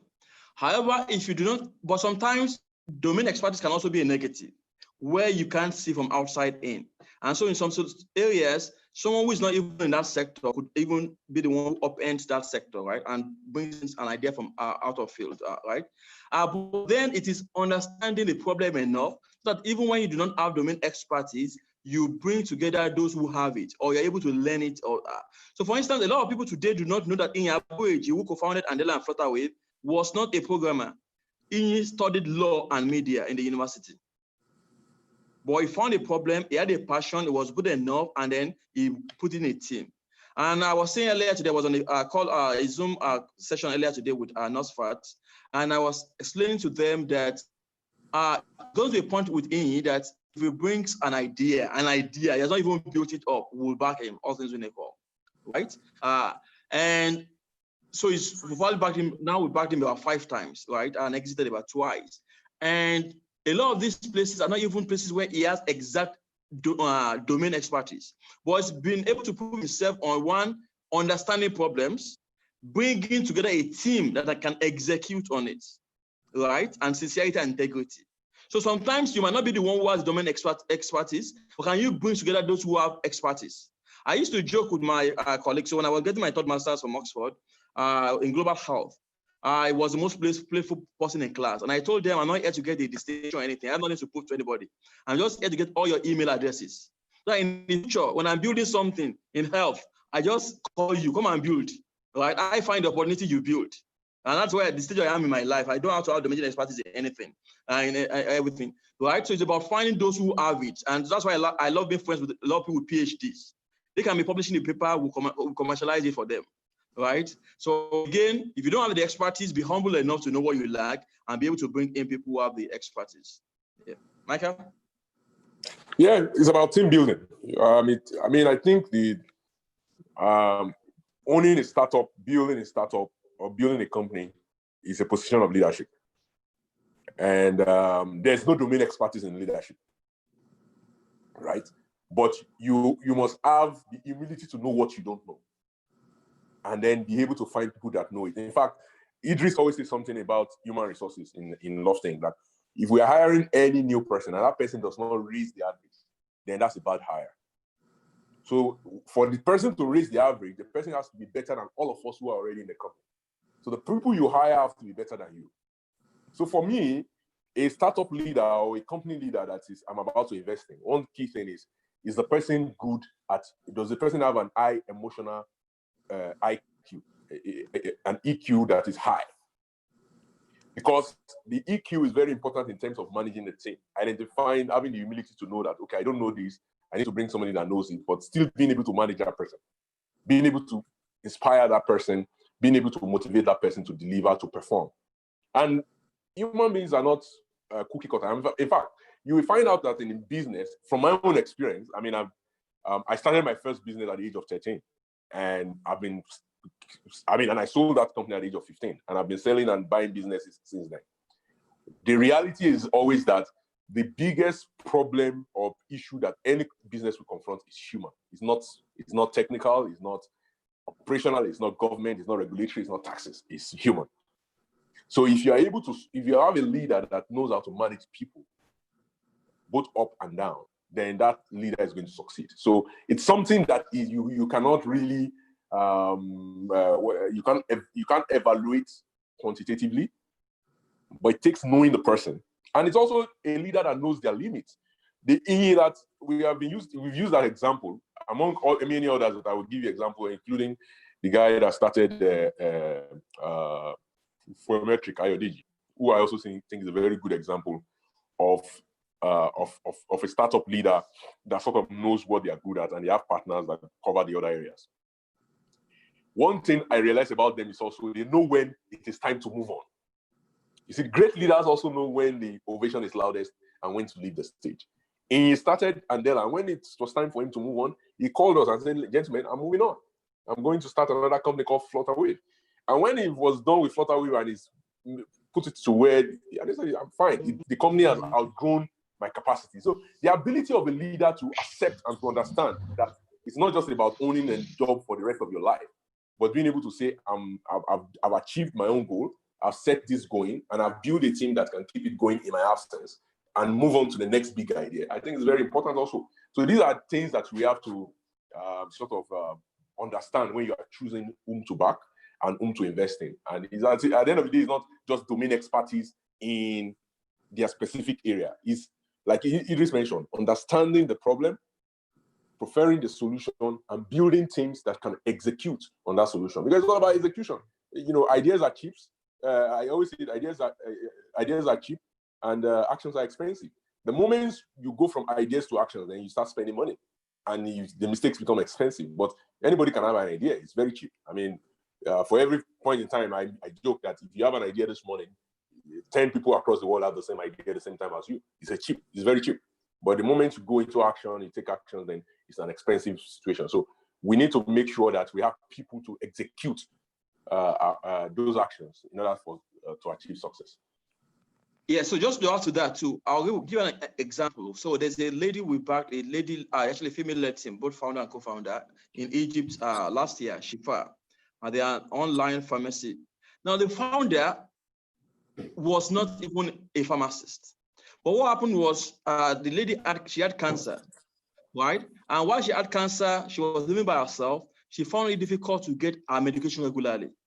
So as sick as she was, she would have to go to the pharmacy to go and buy, and then they would go to the pharmacy and they had run out of medication. And so once Allah returned her health and she's been better, she said, you know what, I'm going to solve this problem. And what did she do? She went to University of Cairo and found another lady who was an assistant professor of medicine there. And they teamed together and formed Shifa. And today with Shifa, as a chronic patient, you just sign up, and every 30 days or 90 days, they deliver your medication to you at home, even before you run out. It's a subscription-based stuff. So, and the way it works also is that apart from the chronic patients now, you can be in your house, you need a medication, and you can get on the app. It geolocates the closest pharmacy that has it to you, and that pharmacy delivers it to you. Again, this was someone who was not a pharmacy, who didn't have domain experience, but she found a problem that she felt and understood. So a lot of times, solutions come from, companies come from problems that you experience or you understand, right? And then you now find a team, you find a team that can help you execute on that. Thank you for the responses, really enlightening. The next question we have here is, given that you've been talking about partnership all along, how do you manage conflict of interest with co-investors who create same businesses as you both are running without your knowledge, and the business in question has or requires you to share vital information and ideas to keep it running? So how do you manage such conflict of interest, or how do you avoid it? So let Michael go first at that. Yeah. Push the question. I again. Okay, the question is. Yeah, I heard the question. Okay. The issue of partnership. I always have them. I think for us it's a little easier. You look at our name, Lofty Inc. Allied Partners Limited. Our entire basis of our entity was partnership. We knew we were not just going to do it alone as one person, because one person cannot know it all. It's the aggregation of wisdom. But one thing that partners also have to realize, just like any marriage, is that, and again, it's truly like a marriage, right? Is that integrity, trust, and confidence are basic ingredients of the relationship. If you've been privy to intellectual property of your partner, it will be wrong to then try to replicate the business without the partners knowing. And I don't see how you can do it successfully, by the way, without being caught. That's one. Two, and doing it successfully with the same dexterity that the partnership will have done it. If you're able to do it without a partnership, then you don't need the partners. Then you should have the integrity to ask to leave, and then go and do your own thing. It's not at the end of the day, even marriages instituted by God sometimes do fail, and partners do decide to divorce. There's nothing wrong with that. If you absolutely feel that you have a calling to do your own thing, you should feel free to step out of the partnership to go and do yours. But it is wrong integrity-wise to and partners, just like the way you evaluate your marriage partner, your wife, for integrity and commitment and all of those things, then I think it's also right that if you're going into business, you should test. You will have to test the integrity of your partners. And for me, as a member in a partnership, in almost everything I've done in my life, from the first business I started at 13 with MU Publications for the partnership, and the current ones I run, all of them are partnerships. One thing I also know is that the two mantras in a partnership that works best for me is that I put in my all. I mean, I give it my all, as if I'm the only one running the business. And I often find out that it challenges other members in the partnership to step up. All of us will not be at the same place in life.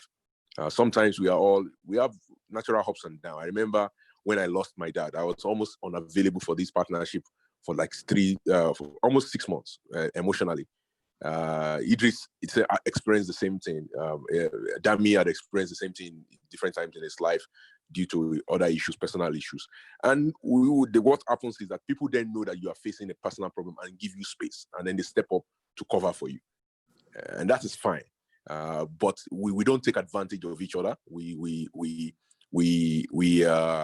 step into the fray as if we are the only one who are the partners. And at the end of the day, we know that we're not the only one, but we behave as if we are the only ones. I think it works very well that way. And the second thing also is that you have to communicate. You will not always be happy with each other. The way you are not happy even with your sibling, your own parents, or your own spouse, you will not 100% be happy with each other all the time, but you have to communicate. And that freedom, there's no single day that all 4 partners in Lofting are not talking on. We have a WhatsApp group. I think that WhatsApp group is probably one of the oldest WhatsApp group on WhatsApp, I think.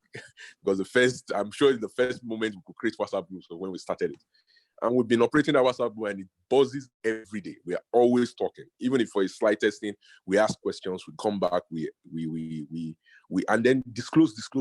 That is part of that communication. If you think that there's something out there that you are better off doing, just disclose it. And the other guys will know, okay, there's conflict of, I have a conflict, by the way, gentlemen, but I think I want to do this and try my hands at it for 2 or 3 months. If it succeeds, maybe I will see where I come back to you guys. There's no problem about that. I mean, all of us have different desires at different points in our life. We have complex lives, but we disclose and communicate. I think these are the things that make partnerships last. But selecting, I have to tell people that a lot of people sometimes say, oh, partners don't last, so I'm not going to do it. I always tell them, doesn't mean that marriages don't last because you have a lot of divorce rates, you're not going to get married. It's the same thing. So just because there's 1 or 2 bad experiences doesn't mean that you won't do it. Because ultimately, I will tell you, it is the best form of business partnership. You can look at the greatest businesses in the world, from Bill Gates, Microsoft, to Google's, to I can go on and on. They are mostly partners because you are relying on the strengths. 2 heads truly is better than 1, and that's our own experience. So let me add to that. So I think for us, it's also about when you go to partnership, I think it's about the long term, right? So if you worry so much about the short term, then you start thinking, okay, well, what's my stake in this thing? What's my equity? How much was this one person paid? What did this one person get, right? And for us, it's really about the long term. What are we building for the long term? So Lofting now is about 10 years, celebrated 10 years this year. But say for the first 7 years, at least 3 or 4 of the partners were just giving. We're just someone was, especially when we were at the 1-3 range, right? Someone was on the ground, the 3 of us were in the US. We just, nothing was coming back, right? We just put it in because we believed in this long term. And it's about finding those partners that you share long term with. That's one. Secondly, is that when you also look at the long term, you're not too bothered about people showing their human side and leaving. We've had several people leave Lofty Inc. and go, or people were invested in actually, who actually ran away with money. And what usually happens is 5 years later, they come back and start apologizing or just laugh. We have experiences. We usually do that. We're going to write a book at some point, right? And again, share a lot of these experiences. Someone will give money and then disappear with his friend, and they come back 3 years later and say this and that. And so that's fine. We're not going to sweat it, right? But we'll make the same mistake again with you. So again, all you are just blown up is your own bridge, your own opportunity. So I think, then lastly, if people run with your idea, so if people steal your ideas and go execute it and they do better than you, they're probably better off the idea than you. That's where I see it, right? And sometimes it's not all about competition. There's so much to be done. For instance, if you look at the incubation and acceleration space that we play in with Innovation Hub, the more the merrier. People are adding value in different places. So I won't consider someone at the venture platform as a competition, right? We do things together, right? And several other hubs. So again, if there are ways we can add value to each other and collaborate and do things together, all the better. It would be wrong for Coca-Cola to see Pepsi as competition when there's still millions of people who only drink water, who are not yet drinking poison sugar, right? So why fight Pepsi when you can go convince and confuse those people to start drinking poison sugar along? So again, that's the way it is. Enlarge the pie and then share it. Thank you very much. We have two related questions here that has to do with security. The first person said, given that you are into the agri sector and you have a cattle ranch and with insecurity problems in the country, how do you manage the insecurity? And then as a follow-up to that question, something else related said, someone here said he's interested in cattle farming. He has already been reading much about it. And I've also visited 2 cattle farms so far. Is there a group or a forum where one can learn more?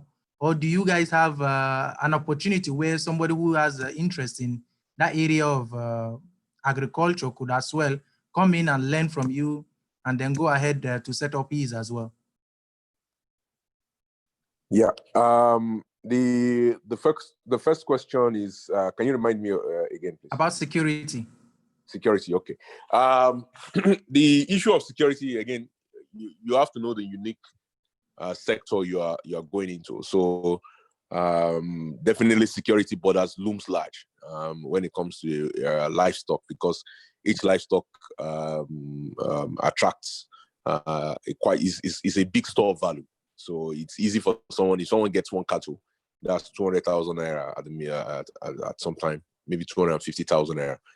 But if you take 1 chicken, it's not that much. So 1 cattle is attractive for any. It's like a car moving around, so you will want to get it. So you have to plan it into your. It has to be in your business plan from day one. It's selection of the location, the partnership you have with the community, your protocol and logistics for moving around when you're moving your cattle from one point to the other. Your business model, you have to take insurance. So we typically takes good and transit insurance for our cattle when you're moving from Nasarawa to Lagos. The protocol of delivering those animals to Lagos and ensuring due diligence of the people you buy from. So that's the kind of security issues that we've put into our business design from day one. So there's no risk, that there's no business without risk, and there's no risk that cannot be mitigated. You just have to be very clear about those risks from day one and design accordingly. Our farm, Owonikogo Ranch and Farm, is just about a few. It's actually at the next junction after the farm of the chief of army staff. So I always make a joke that if you want to become target practice, you might want to come there to try to rustle. You might not live alive. And that was the selection of that location was very intentional. And there's a lot of military officers that own farm all around us. So these are things you plan for from day one. Now, in terms of the second question about learning, yes, we are working on this very hard. In 2018, we had gone, myself, Idris, Dami, Masha Wolf, all investors, early stage investors in the entity, and Femi Romluyi. We engaged with the Texas Christian University Ranch Management Institute, which has the Rockefeller Ranch Management Institute, the only research level ranching and teaching and research institution in the United States that does a lot of extension services across the world. So we visited that campus. We participated in that program for 2 days, I believe, and we are now currently discussing extending that program to Nigeria. And they had come to us about a couple of weeks ago. We had signed an MOU then, but now they want to activate that MOU, where we actually bring some of their learning practice as well as our own local knowledge and try to deliver it to local livestock farmers in Nigeria. And we are going to have a translation available for them in Hausa, being that that's what we do. The community we are farming here in the north. So this is being planned as I speak. I think this is one of the things that maybe KSA Idris can follow up with the organizer of the program, those who are interested. I believe this should be delivered anyway via Zoom at the appropriate time. I don't know how quickly we are going to finalize. They're trying to figure out what curriculum and what the next steps will be for that training. But it's not just going to train, it's training basic 101, both for people who are already doing it and for those who are intending to do it. They will have an opportunity to also join. And it's courtesy of TCU, Ranch Management Institute, working with us at Vetman's Agri Partners and Lofty Inc. Yeah, Michael, so one other partner you failed to mention was Kaduna State University. So this is something that's been backed also by Kaduna State government. And so our local university that we're partnered with around this is actually Kaduna State University. And we actually had the Vice Chancellor on that trip that we made to TCU. The Vice Chancellor of Kaduna State University was with us, as well as one or two other members of the staff. And so the government and some private partners too have also leased ranch land in Kaduna that we are looking at doing. So again, we might replicate this in some other places, but again, it's something that we have looked into. So two other points on that. So one is, again, when it comes to security, it also helps to be part of a larger group. So to know what other people are facing and learning. So I actually like to say Michael is part of, what do I call it, a Mac band? What's your group again? What do they call Mac band again? The X-Men. What's the name? What's it called again? Mieti Hala Cattle Breeder Association. Mieti Hala, exactly. So call them our own Mieti Hala, right? So again, to attend to meetings and stuff like that, right? So understand what other securities other people are facing, so that you learn from that. We've also had challenges, right? I think was it in Ibadan or Ekiti? Some people poisoned some of our goats. It was in Ibadan. Yes. Ibadan, exactly. So again, we just learn to do better than that. So before we leave this question, I actually want Michael to take 2 minutes to actually make a pitch about young people coming into farming. It's something that we're very passionate about, that for us to do farming at scale, it cannot be just smallholders, farming subsistence, poor farmers. To change the dynamics on agribusiness per se, we're going to need young people, we're going to need diaspora, we're going to need people with PhD coming into this. So Michael, if you can just talk a little bit about that. I think we have the right audience here. Absolutely. This is something that from the policy side, I'm very passionate and insistent about. We have a big problem, and we have to tackle it with big solutions. And we cannot go the small, minute route. What is commonly promoted in our country is our fetish with what we call smallholder farming. The development agencies, EU, UN, and the rest of them promote it. They come to Africa and they come to Nigeria particularly to promote smallholder agriculture. But the reality is that in their own country, they do and execute agriculture on a large and medium scale, not on a small scale. Why? Because we all learn this basic theory of economies of scale in school. If you are producing the same thing on a larger basis, then your cost per head goes down. So what we have in Nigeria is our economies of scale is very poor. In fact, if you do a revision of what we call the BTU, energy economics of farming, large-scale agriculture in the United States produces an efficiency of 200. The one practice in China, India, and basic irrigation practice in Egypt has an efficiency of 50. The one that used to be practiced by the Bushmen about 13,000 years ago in a Neolithic period, when we first started or discovered agriculture, has a BTU production of 10. Whereas that's been practicing with the slash and burn subsistence agriculture that we practice in West Africa has an economics BTU efficiency of 15. So it gives you an idea that we are barely not punching above what used to be done by ancient man 13,000 years ago if we continue to focus on subsistence agriculture. The image of a subsistent or a subsistent farmer is that of a farmer with torn clothes, a woman with a child at the back, and a big basket on her head. This negative image does not encourage, number one, young people and innovators to go into agriculture. Two, it definitely does not want anybody to pray that their child become a farmer. So in order to change that image, we need to attract young people, we need to bring in innovation, and we need to bring in mechanization, equipment, and as well as productivity, increased productivity. We can only do that if we start focusing on agribusiness.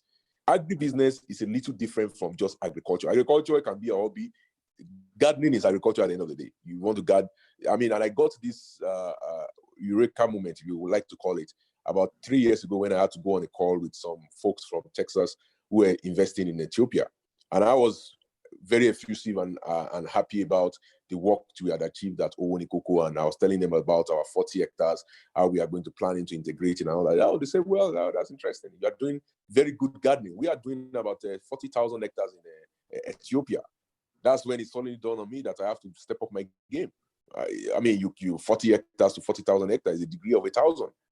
And so the reality for us is that we as a people needs to start engaging agribusiness. And agribusiness is different. Agribusiness is a planned business.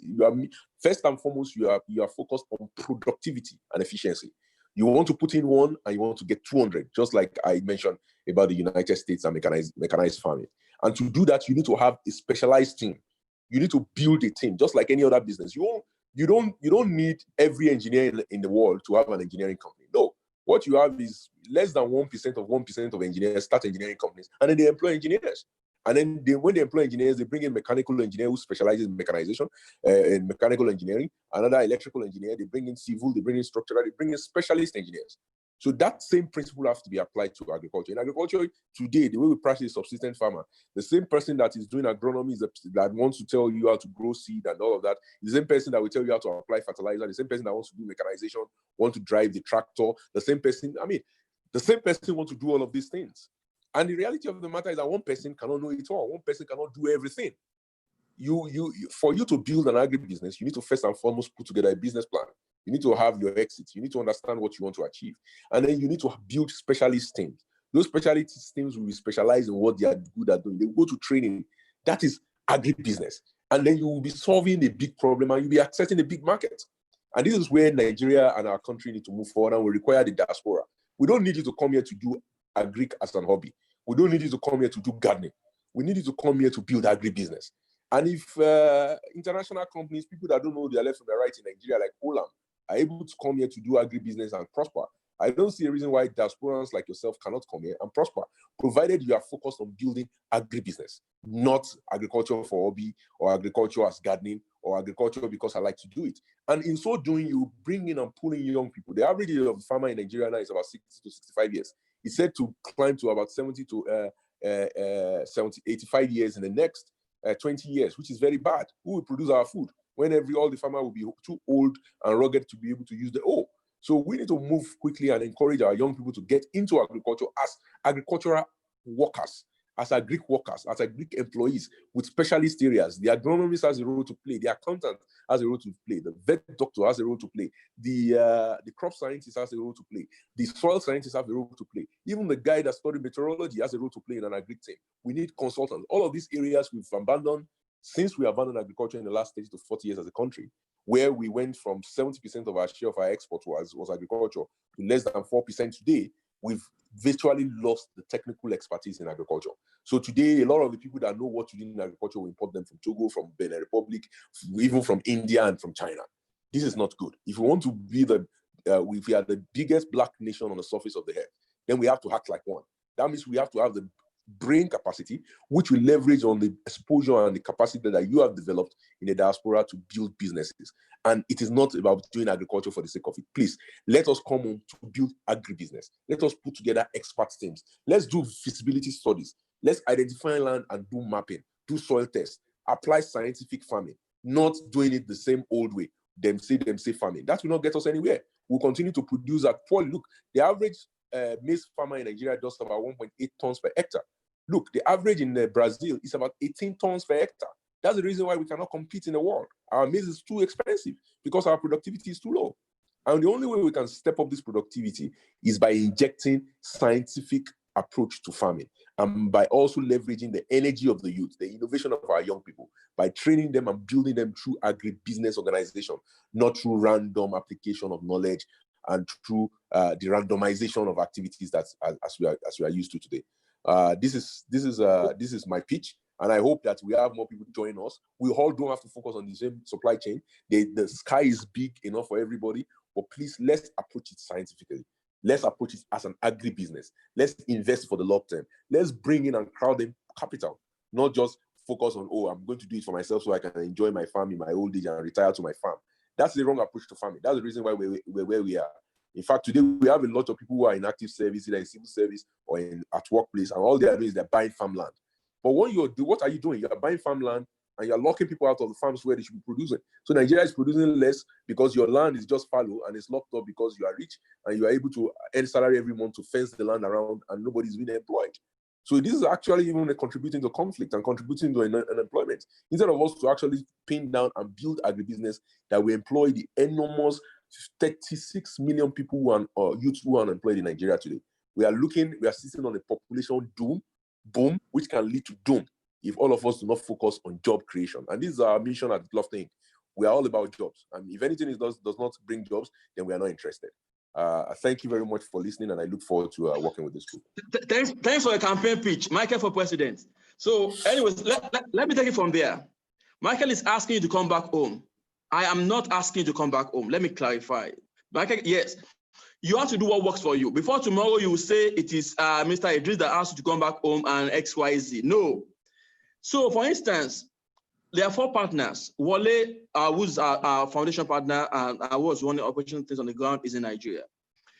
At the point, 3 of us were in the US, myself, Dami, and Michael.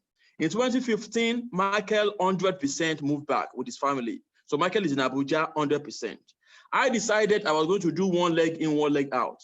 So I'm 50% in Nigeria, 50% out, and as well, 50% in Nigeria, 40% out, and the rest in the airport lounges, right? I do what works for me. Dami is still in the US, but it has a lot of value. The question is, how do you add value, and how do you build something where you add value to create something that works? So someone was saying in the question, in the chat area, what about if you're planting, what about export businesses? The problem is because all of us want to do the same thing. If you form a group and some people are already planting, why don't you spend time thinking about export of the business? You are in Saudi. What can they export to Saudi? Someone is already planting in Nigeria mango. You don't need to go down to Nigeria and plant. Can you facilitate export for him to Saudi just by virtue of you being there in Saudi? Some of you are engineers. Some of you are agricultural engineers. Some of you are what value can you bring to yield when we talk about these things? How can you improve land? How can you improve irrigation? Those are the kind of things we need to bring in. Not about just saying I want to take my money and retire from Saudi or US and go and get my farm in India and stuff like that and do the same thing that my grandfather did, and then I will now plant cassava 40 hectares and there's no one to evacuate it.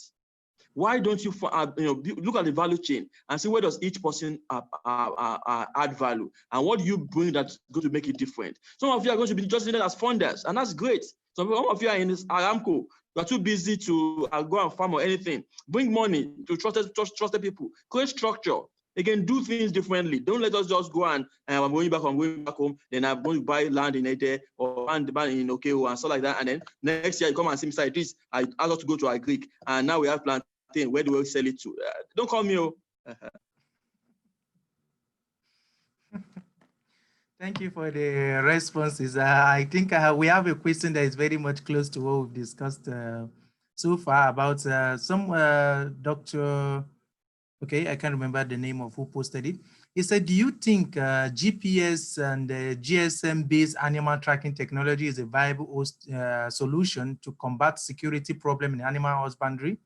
If yes, can you possibly suggest cost-effective solutions in this line?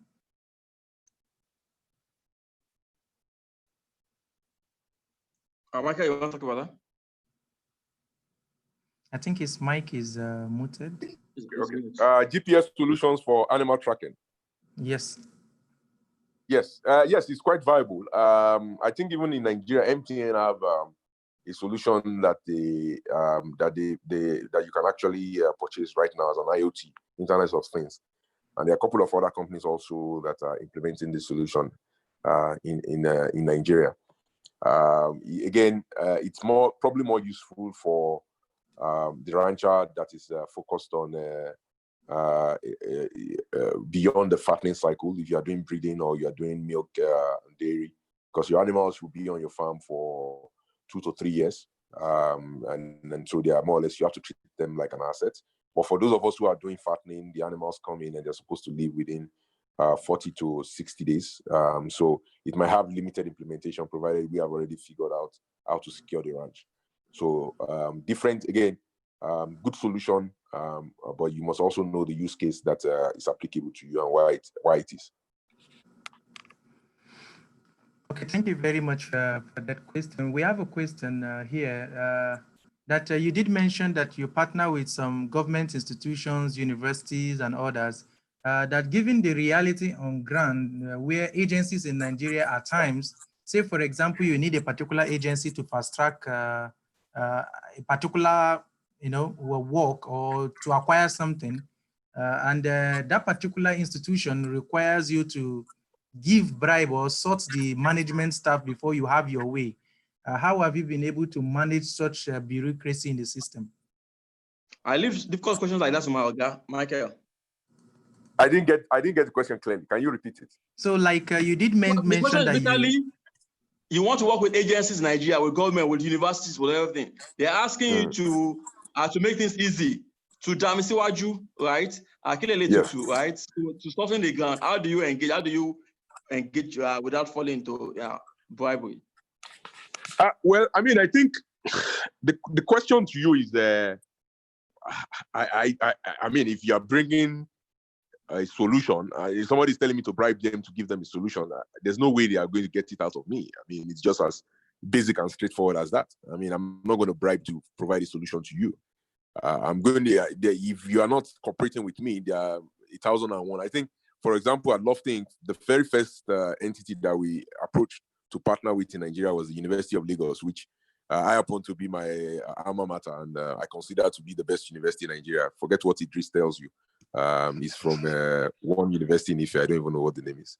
But that said, Unilag just basically told us that they have too many other people talking to them and they don't want to talk to us, and we walked. The same thing, University of Ibadan kept us on a roll for a while, and I think Idris was invited as a guest speaker at a major fellowship. I can't recall, but it was a big event, and then he called them out, and then the DVC had to approach us to say, we are sorry that we've been holding up your MOU for more than 8 years. And so this experience is very common in Nigeria. But what I would say is don't feel a need to compromise your own value or what you stand for just to have access, because ultimately that will haunt you for the rest of your life. Rather, what I would say is there are more than 100 universities in Nigeria. Find another one. There are private universities in Nigeria. We have partnered with Babcock University. They might be more open to engage with you. There are state universities. If the federal ones are not willing to play ball, there's polytechnics. There are various institutions that we willing to work with. Like I said, Kaduna State University have a reformist-minded VC because of a reformist-minded governor, and so we just basically work with them. You do not have to compromise your values in order to play. And again, there's also wisdom. I mean, the way you approach them also matters. So once they engage with you and they realize, look, you are bringing a solution and you are not, and the upside will be shared, which has to be transparent in some kind of MOU, then it might be easier for you to engage even with a private university than working with those ones who are insisting to constitute roadblocks. Unfortunately, one of the sectors I continue to critique in Nigeria over and over again is the education sector, and we still have a very, very, very long way to go in that sector in terms of bringing the adequate reforms that is needed, especially our universities. Our universities have now become the biggest generator of unemployment in Nigeria, which is unfortunate because they should be creating job creators, not job seekers. But because of our education system, Can't hear you again, Michael. I said our universities should be creating job creators, not job seekers. Unfortunately, we have it reversed. We have a lot of people who live, not a lot, almost everyone that lives at our university are looking for jobs. That's because we've not built the kind of universities we should have built, which will be a university where we inspire people to go ahead to create businesses. And because we are a country that needs those businesses desperately. Our country, in the past 7 years, we're sending 5 million people every year into the workforce, and we've been creating barely 100,000 jobs. But let me give you an idea. The United States, with $12 trillion economy, which is almost 24 times the size of Nigeria's economy, produces 2.4 million jobs in the best year under Obama and Trump. They produced 2.4 million jobs in the best year. So there was no way Nigeria can be able to fend for 5 million people entering our workforce. The only way we could have done that is by ensuring we invested in great basic education that will now have produced a good university education that will have job creators, not job seekers. We're a long way from it, but we all cannot give up. I mean, anybody that wants to engage with the university system in Nigeria, you know how difficult it is to engage with them, but don't give up, but also do not compromise your value. That's what I would say. Okay, so let me add to that. So a small slant on working with agencies and government. I think one of the problems you have from diasporans and techies and entrepreneurs is sometimes this arrogant approach, this I too know approach, this IJGB approach. I just go back. I just go back from America. I just go back from US. I went to Saudi. This and that. And our people in Nigeria, they know how to humble you. That thing that they can give you simply, they will now show you. They will now let you go beg around and stuff like that, and you won't still get it. So I think sometimes it's just an approach to be humbling yourself. I'll give you an instance. So on Facebook last week, one of my friends, QnA, wrote this. He was sharing another techie was talking about Nigerian officials not having a disdain for experts and talking about some of his failed attempts to introduce tech to some of the issues we face, right? And he was saying, why is this so? Now, Ike's response was this. He said, you just need to humble yourself. So you go to meet a minister or a DG, instead of trying to come in and trying to show that you have 5 PhDs and you know this well, you go in and say, you know what, chief, you know, we tech people, we don't know much. We are just foreigners. We are just in diaspora. You people are the ones on the ground. You face all these issues every day. So that's why I wanted to get your opinion on this thing. I know only you, okay, only you will know how to make this work. Then the chief will adjust himself or herself, or his or her chair, smile bashfully and humbly, and wave his hand dismissively. No, me, we're just managing air. We have not gone to Saudi, we have not gone to London or California. But bring the proposal, let us see what we can do, right? And that sincerely works. So it's again about finding humility, right, and approaching them. And also, it's also about how you pitch it, right? So also pitch in a way that makes them look good. So instead of giving you money, okay, if we do this, and this, your agency can get in the news for having done this, for having done this. So again, some of those things I think matter in how we pitch to government agencies, right? At the end of the day, they're all human beings. I was going to say that, but I think to some extent the question has been addressed, because the person who asked the question just made me understand that it is not in the area of a partnership, but say, for example, you're dealing with products which requires licensing by NAFDAC or any other agencies, and they are proving to be difficult. But you just said being humble makes some of these problems go away. So lastly, someone is asking that their area of, will I say, interest happens to be in education, in the educational sector, opening a private university or private tutoring system, or in the power sector to, you know, produce power or generate power and make it available for the common citizen. How would you advise that these persons to go? Because these are heavily capital intensive sectors. How would they go, or how should they proceed in this area? Given that I think he is saying that being an electrical engineer, he has some bits of experience on how he thinks power can be distributed or made available to even the rural areas at affordable prices. But given that the government has been trying to provide power for years and till now we don't have it, how do you approach or pitch or introduce the innovation to them in a way that is going to be accepted and, will I say, made available, given that you as a person with the innovation don't have the capital, will I say, or the manpower to make it available? So I'll take the education one, then I'll push the power one to Michael. So education is one of those very interesting things, in the sense that it falls in between a social good and also something that if you don't pay for, you don't get the quality, right? And that's what we struggle with in Nigeria, right? We made our public universities, they are cheap, they are affordable, but the quality is watery, right? And where do you find the balance between making people pay or making it quality, right? And finding it, right? And how do you leverage technology to do this in addition to what you have? And you've seen different models from nursery school to primary school to secondary school and the Jew is still there. Before Andela came 5 years ago, there was people were learning technology, what's it called? Learning coding. Andela changed the dynamics. But then you now had the problem, right? So Andela came in and started training people. Now Andela moved on his business model in a sane system, as they say in saner climes.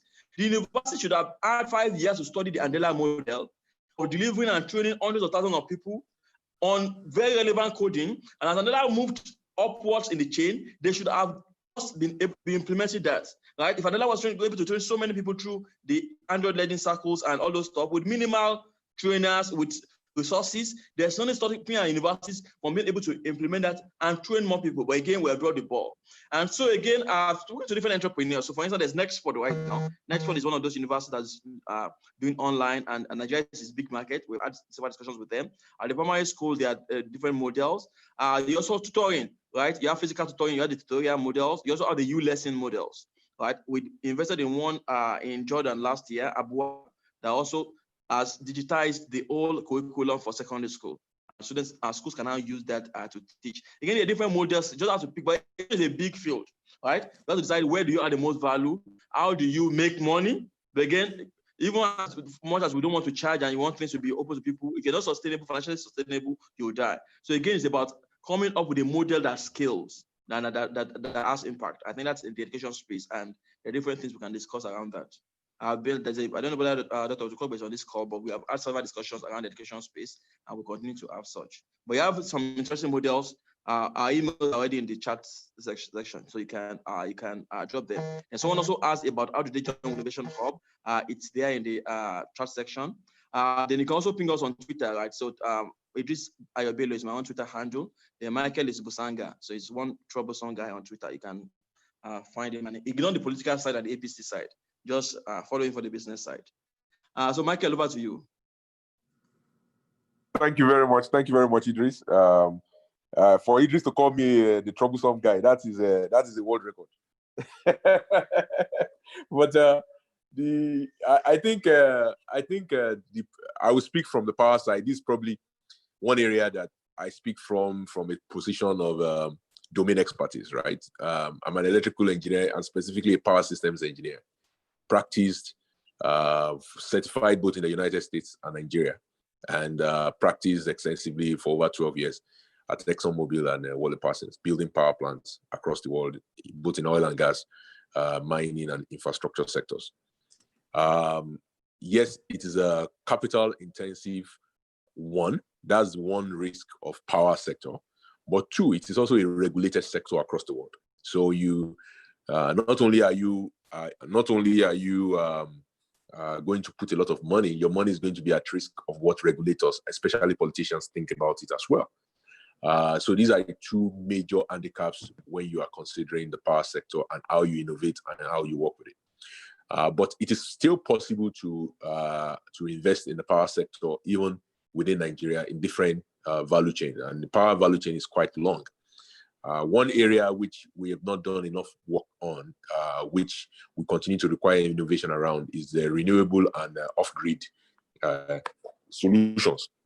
And the interesting thing is that under Nigerian law, if you read the Power Sector Reform Act, PCRPRA, any power below 1 megawatt does not require licensing.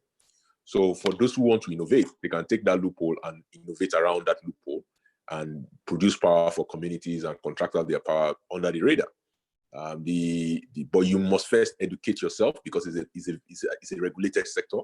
And like you said, it's also capital intensive.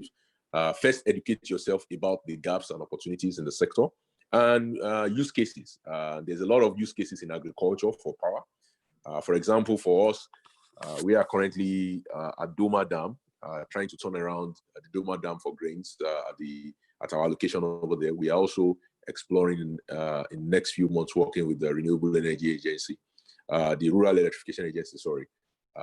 That's my joke. I always say they act like the Renewable Energy Agency, even though they are called Rural Electrification Agency, REA, to leverage the existing dam for solar, hydro, mini hydro, hybrid.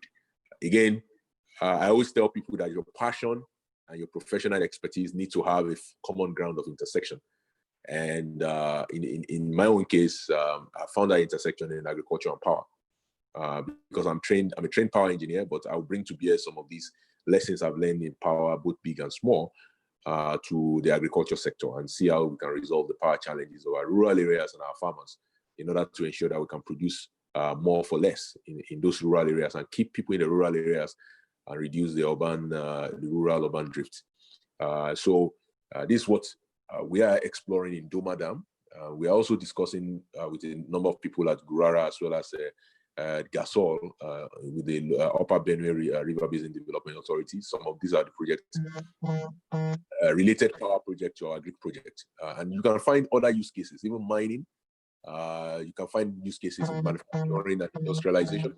You can find use cases in oil and gas, which can accommodate the 1 megawatt threshold where you avoid direct regulation. You can find use cases in power automation. Again, it's about dipping your feet or your toe into the water slowly, and then taking it in and understanding the terrain in which you want to play. In terms of capital raises and fundraising for power, we have people who have appetite for it within our syndicated network.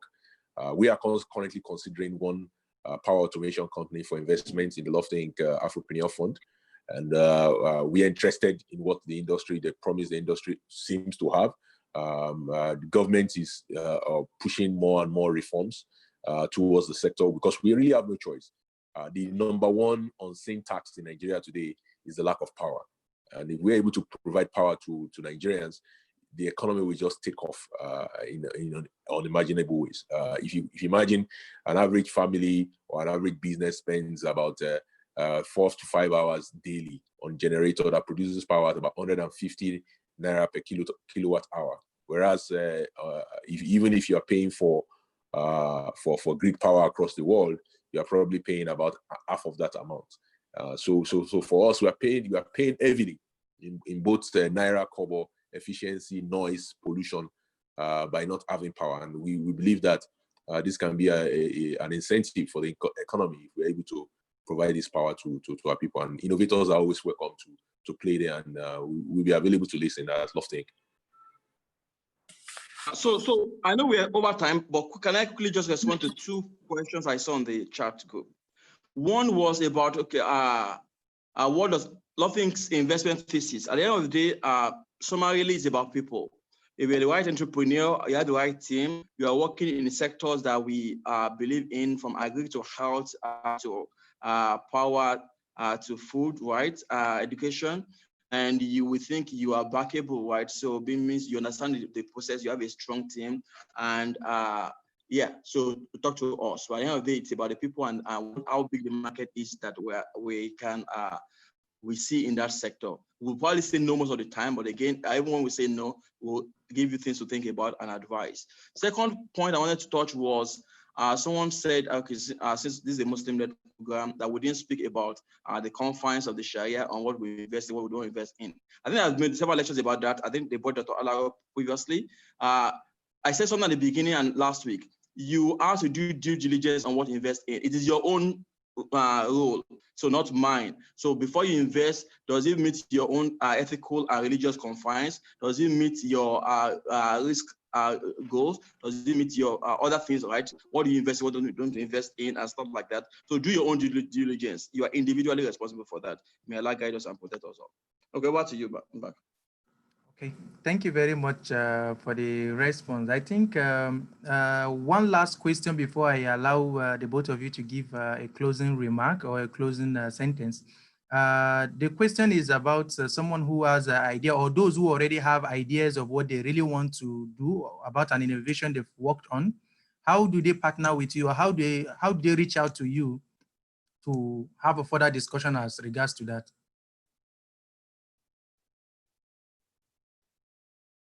I think your mic is muted.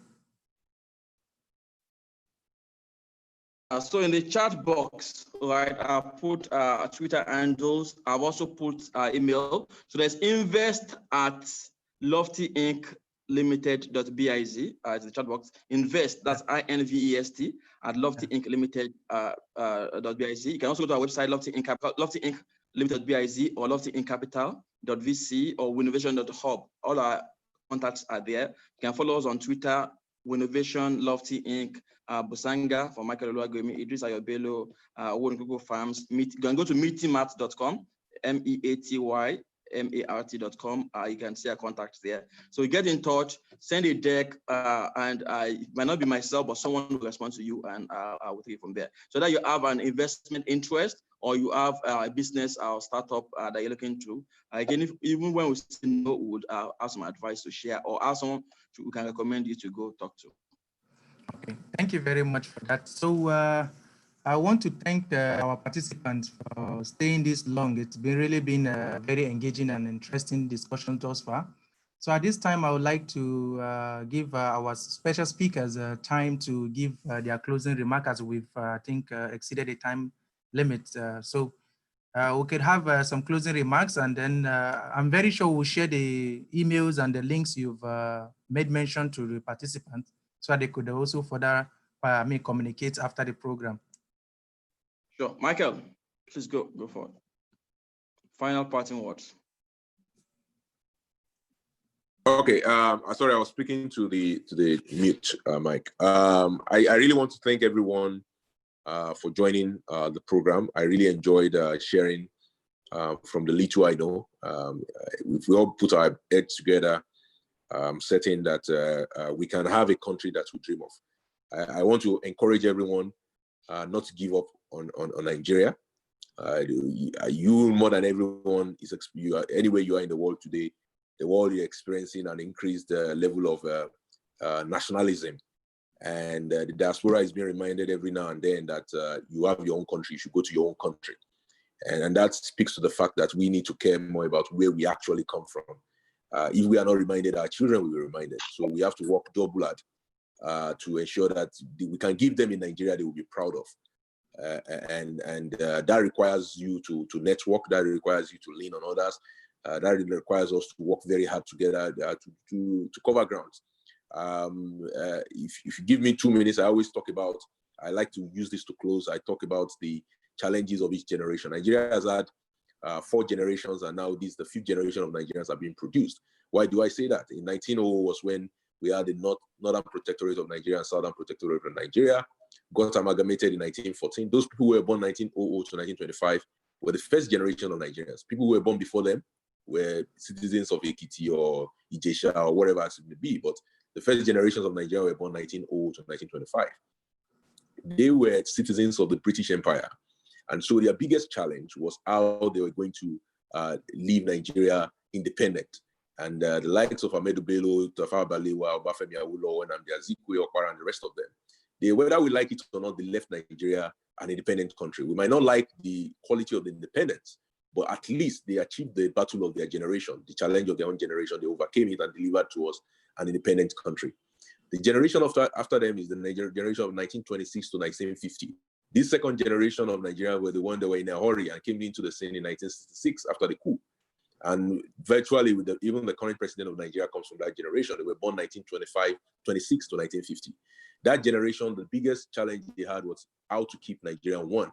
They were the generation of the Civil War. They fought the Civil War. We might not like the quality of our unity, but whether we like it or not, they have achieved the goal of their generation. They delivered Nigeria that is united, whether we like the quality of the unity or not. And then the third generation of Nigeria were born 1951 to 1975. This generation of Nigeria grew up mostly under military dictatorship.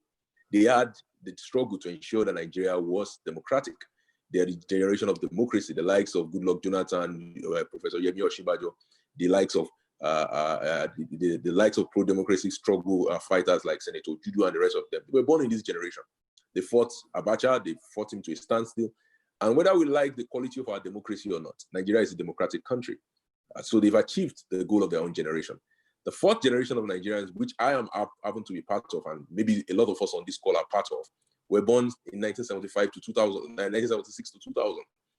It's our choice, because our own challenge for our generation is whether Nigeria will be prosperous, whether we will leave Nigeria a prosperous country. And so our own challenge, instead of us fighting the battle of whether Nigeria will remain one, whether Nigeria will be independent, or whether Nigeria will be democratic, those battles are already fought or won, or depending on the quality we want to ascribe to it, neither here nor there. But we have our own challenge. Our generation have a challenge, and our challenge is: do we leave this country poor? Do we leave this country with an army of unemployed youth that will come after us and our children? And so we have to fight the battle of our own generation, which is poverty.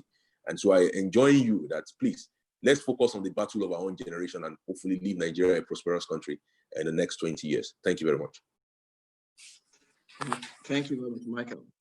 So my closing remarks. So I want to refer to an ayah, I believe, in Surah Imran, where Allah was describing Jesus Christ, Prophet Isa. And one of the ways Allah described Isa was that he said, oh Allah, make me blessed wherever I am. And that is something I find very deep. Make me of impact, make me useful, make me value adding wherever I am. And I say this because as diasporans, there's this tendency sometimes that we are neither here nor there. So we're in diaspora, but we don't add value there because we think we're coming back home. And then we come back home and complain.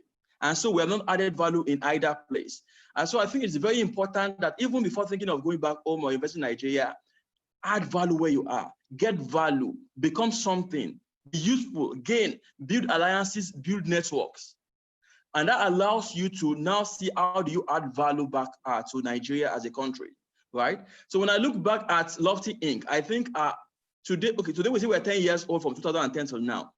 And then the second phase was 2015 where we moved back. But a lot of what we're building on today is from things we had done while we were in diaspora. It was networks we had built. It was experiences we had learned. So Michael today can talk about power, can talk about agri, because he spent time as a piping engineer for ExxonMobil across Texas, and was exposed to cattle, right? So those are all those experiences you are privileged to have now, is something that you can now build upon for Nigeria, right? So all those alliances you can build in Saudi, in the Gulf, don't look at it as a waste of time or as I'm a foreigner here.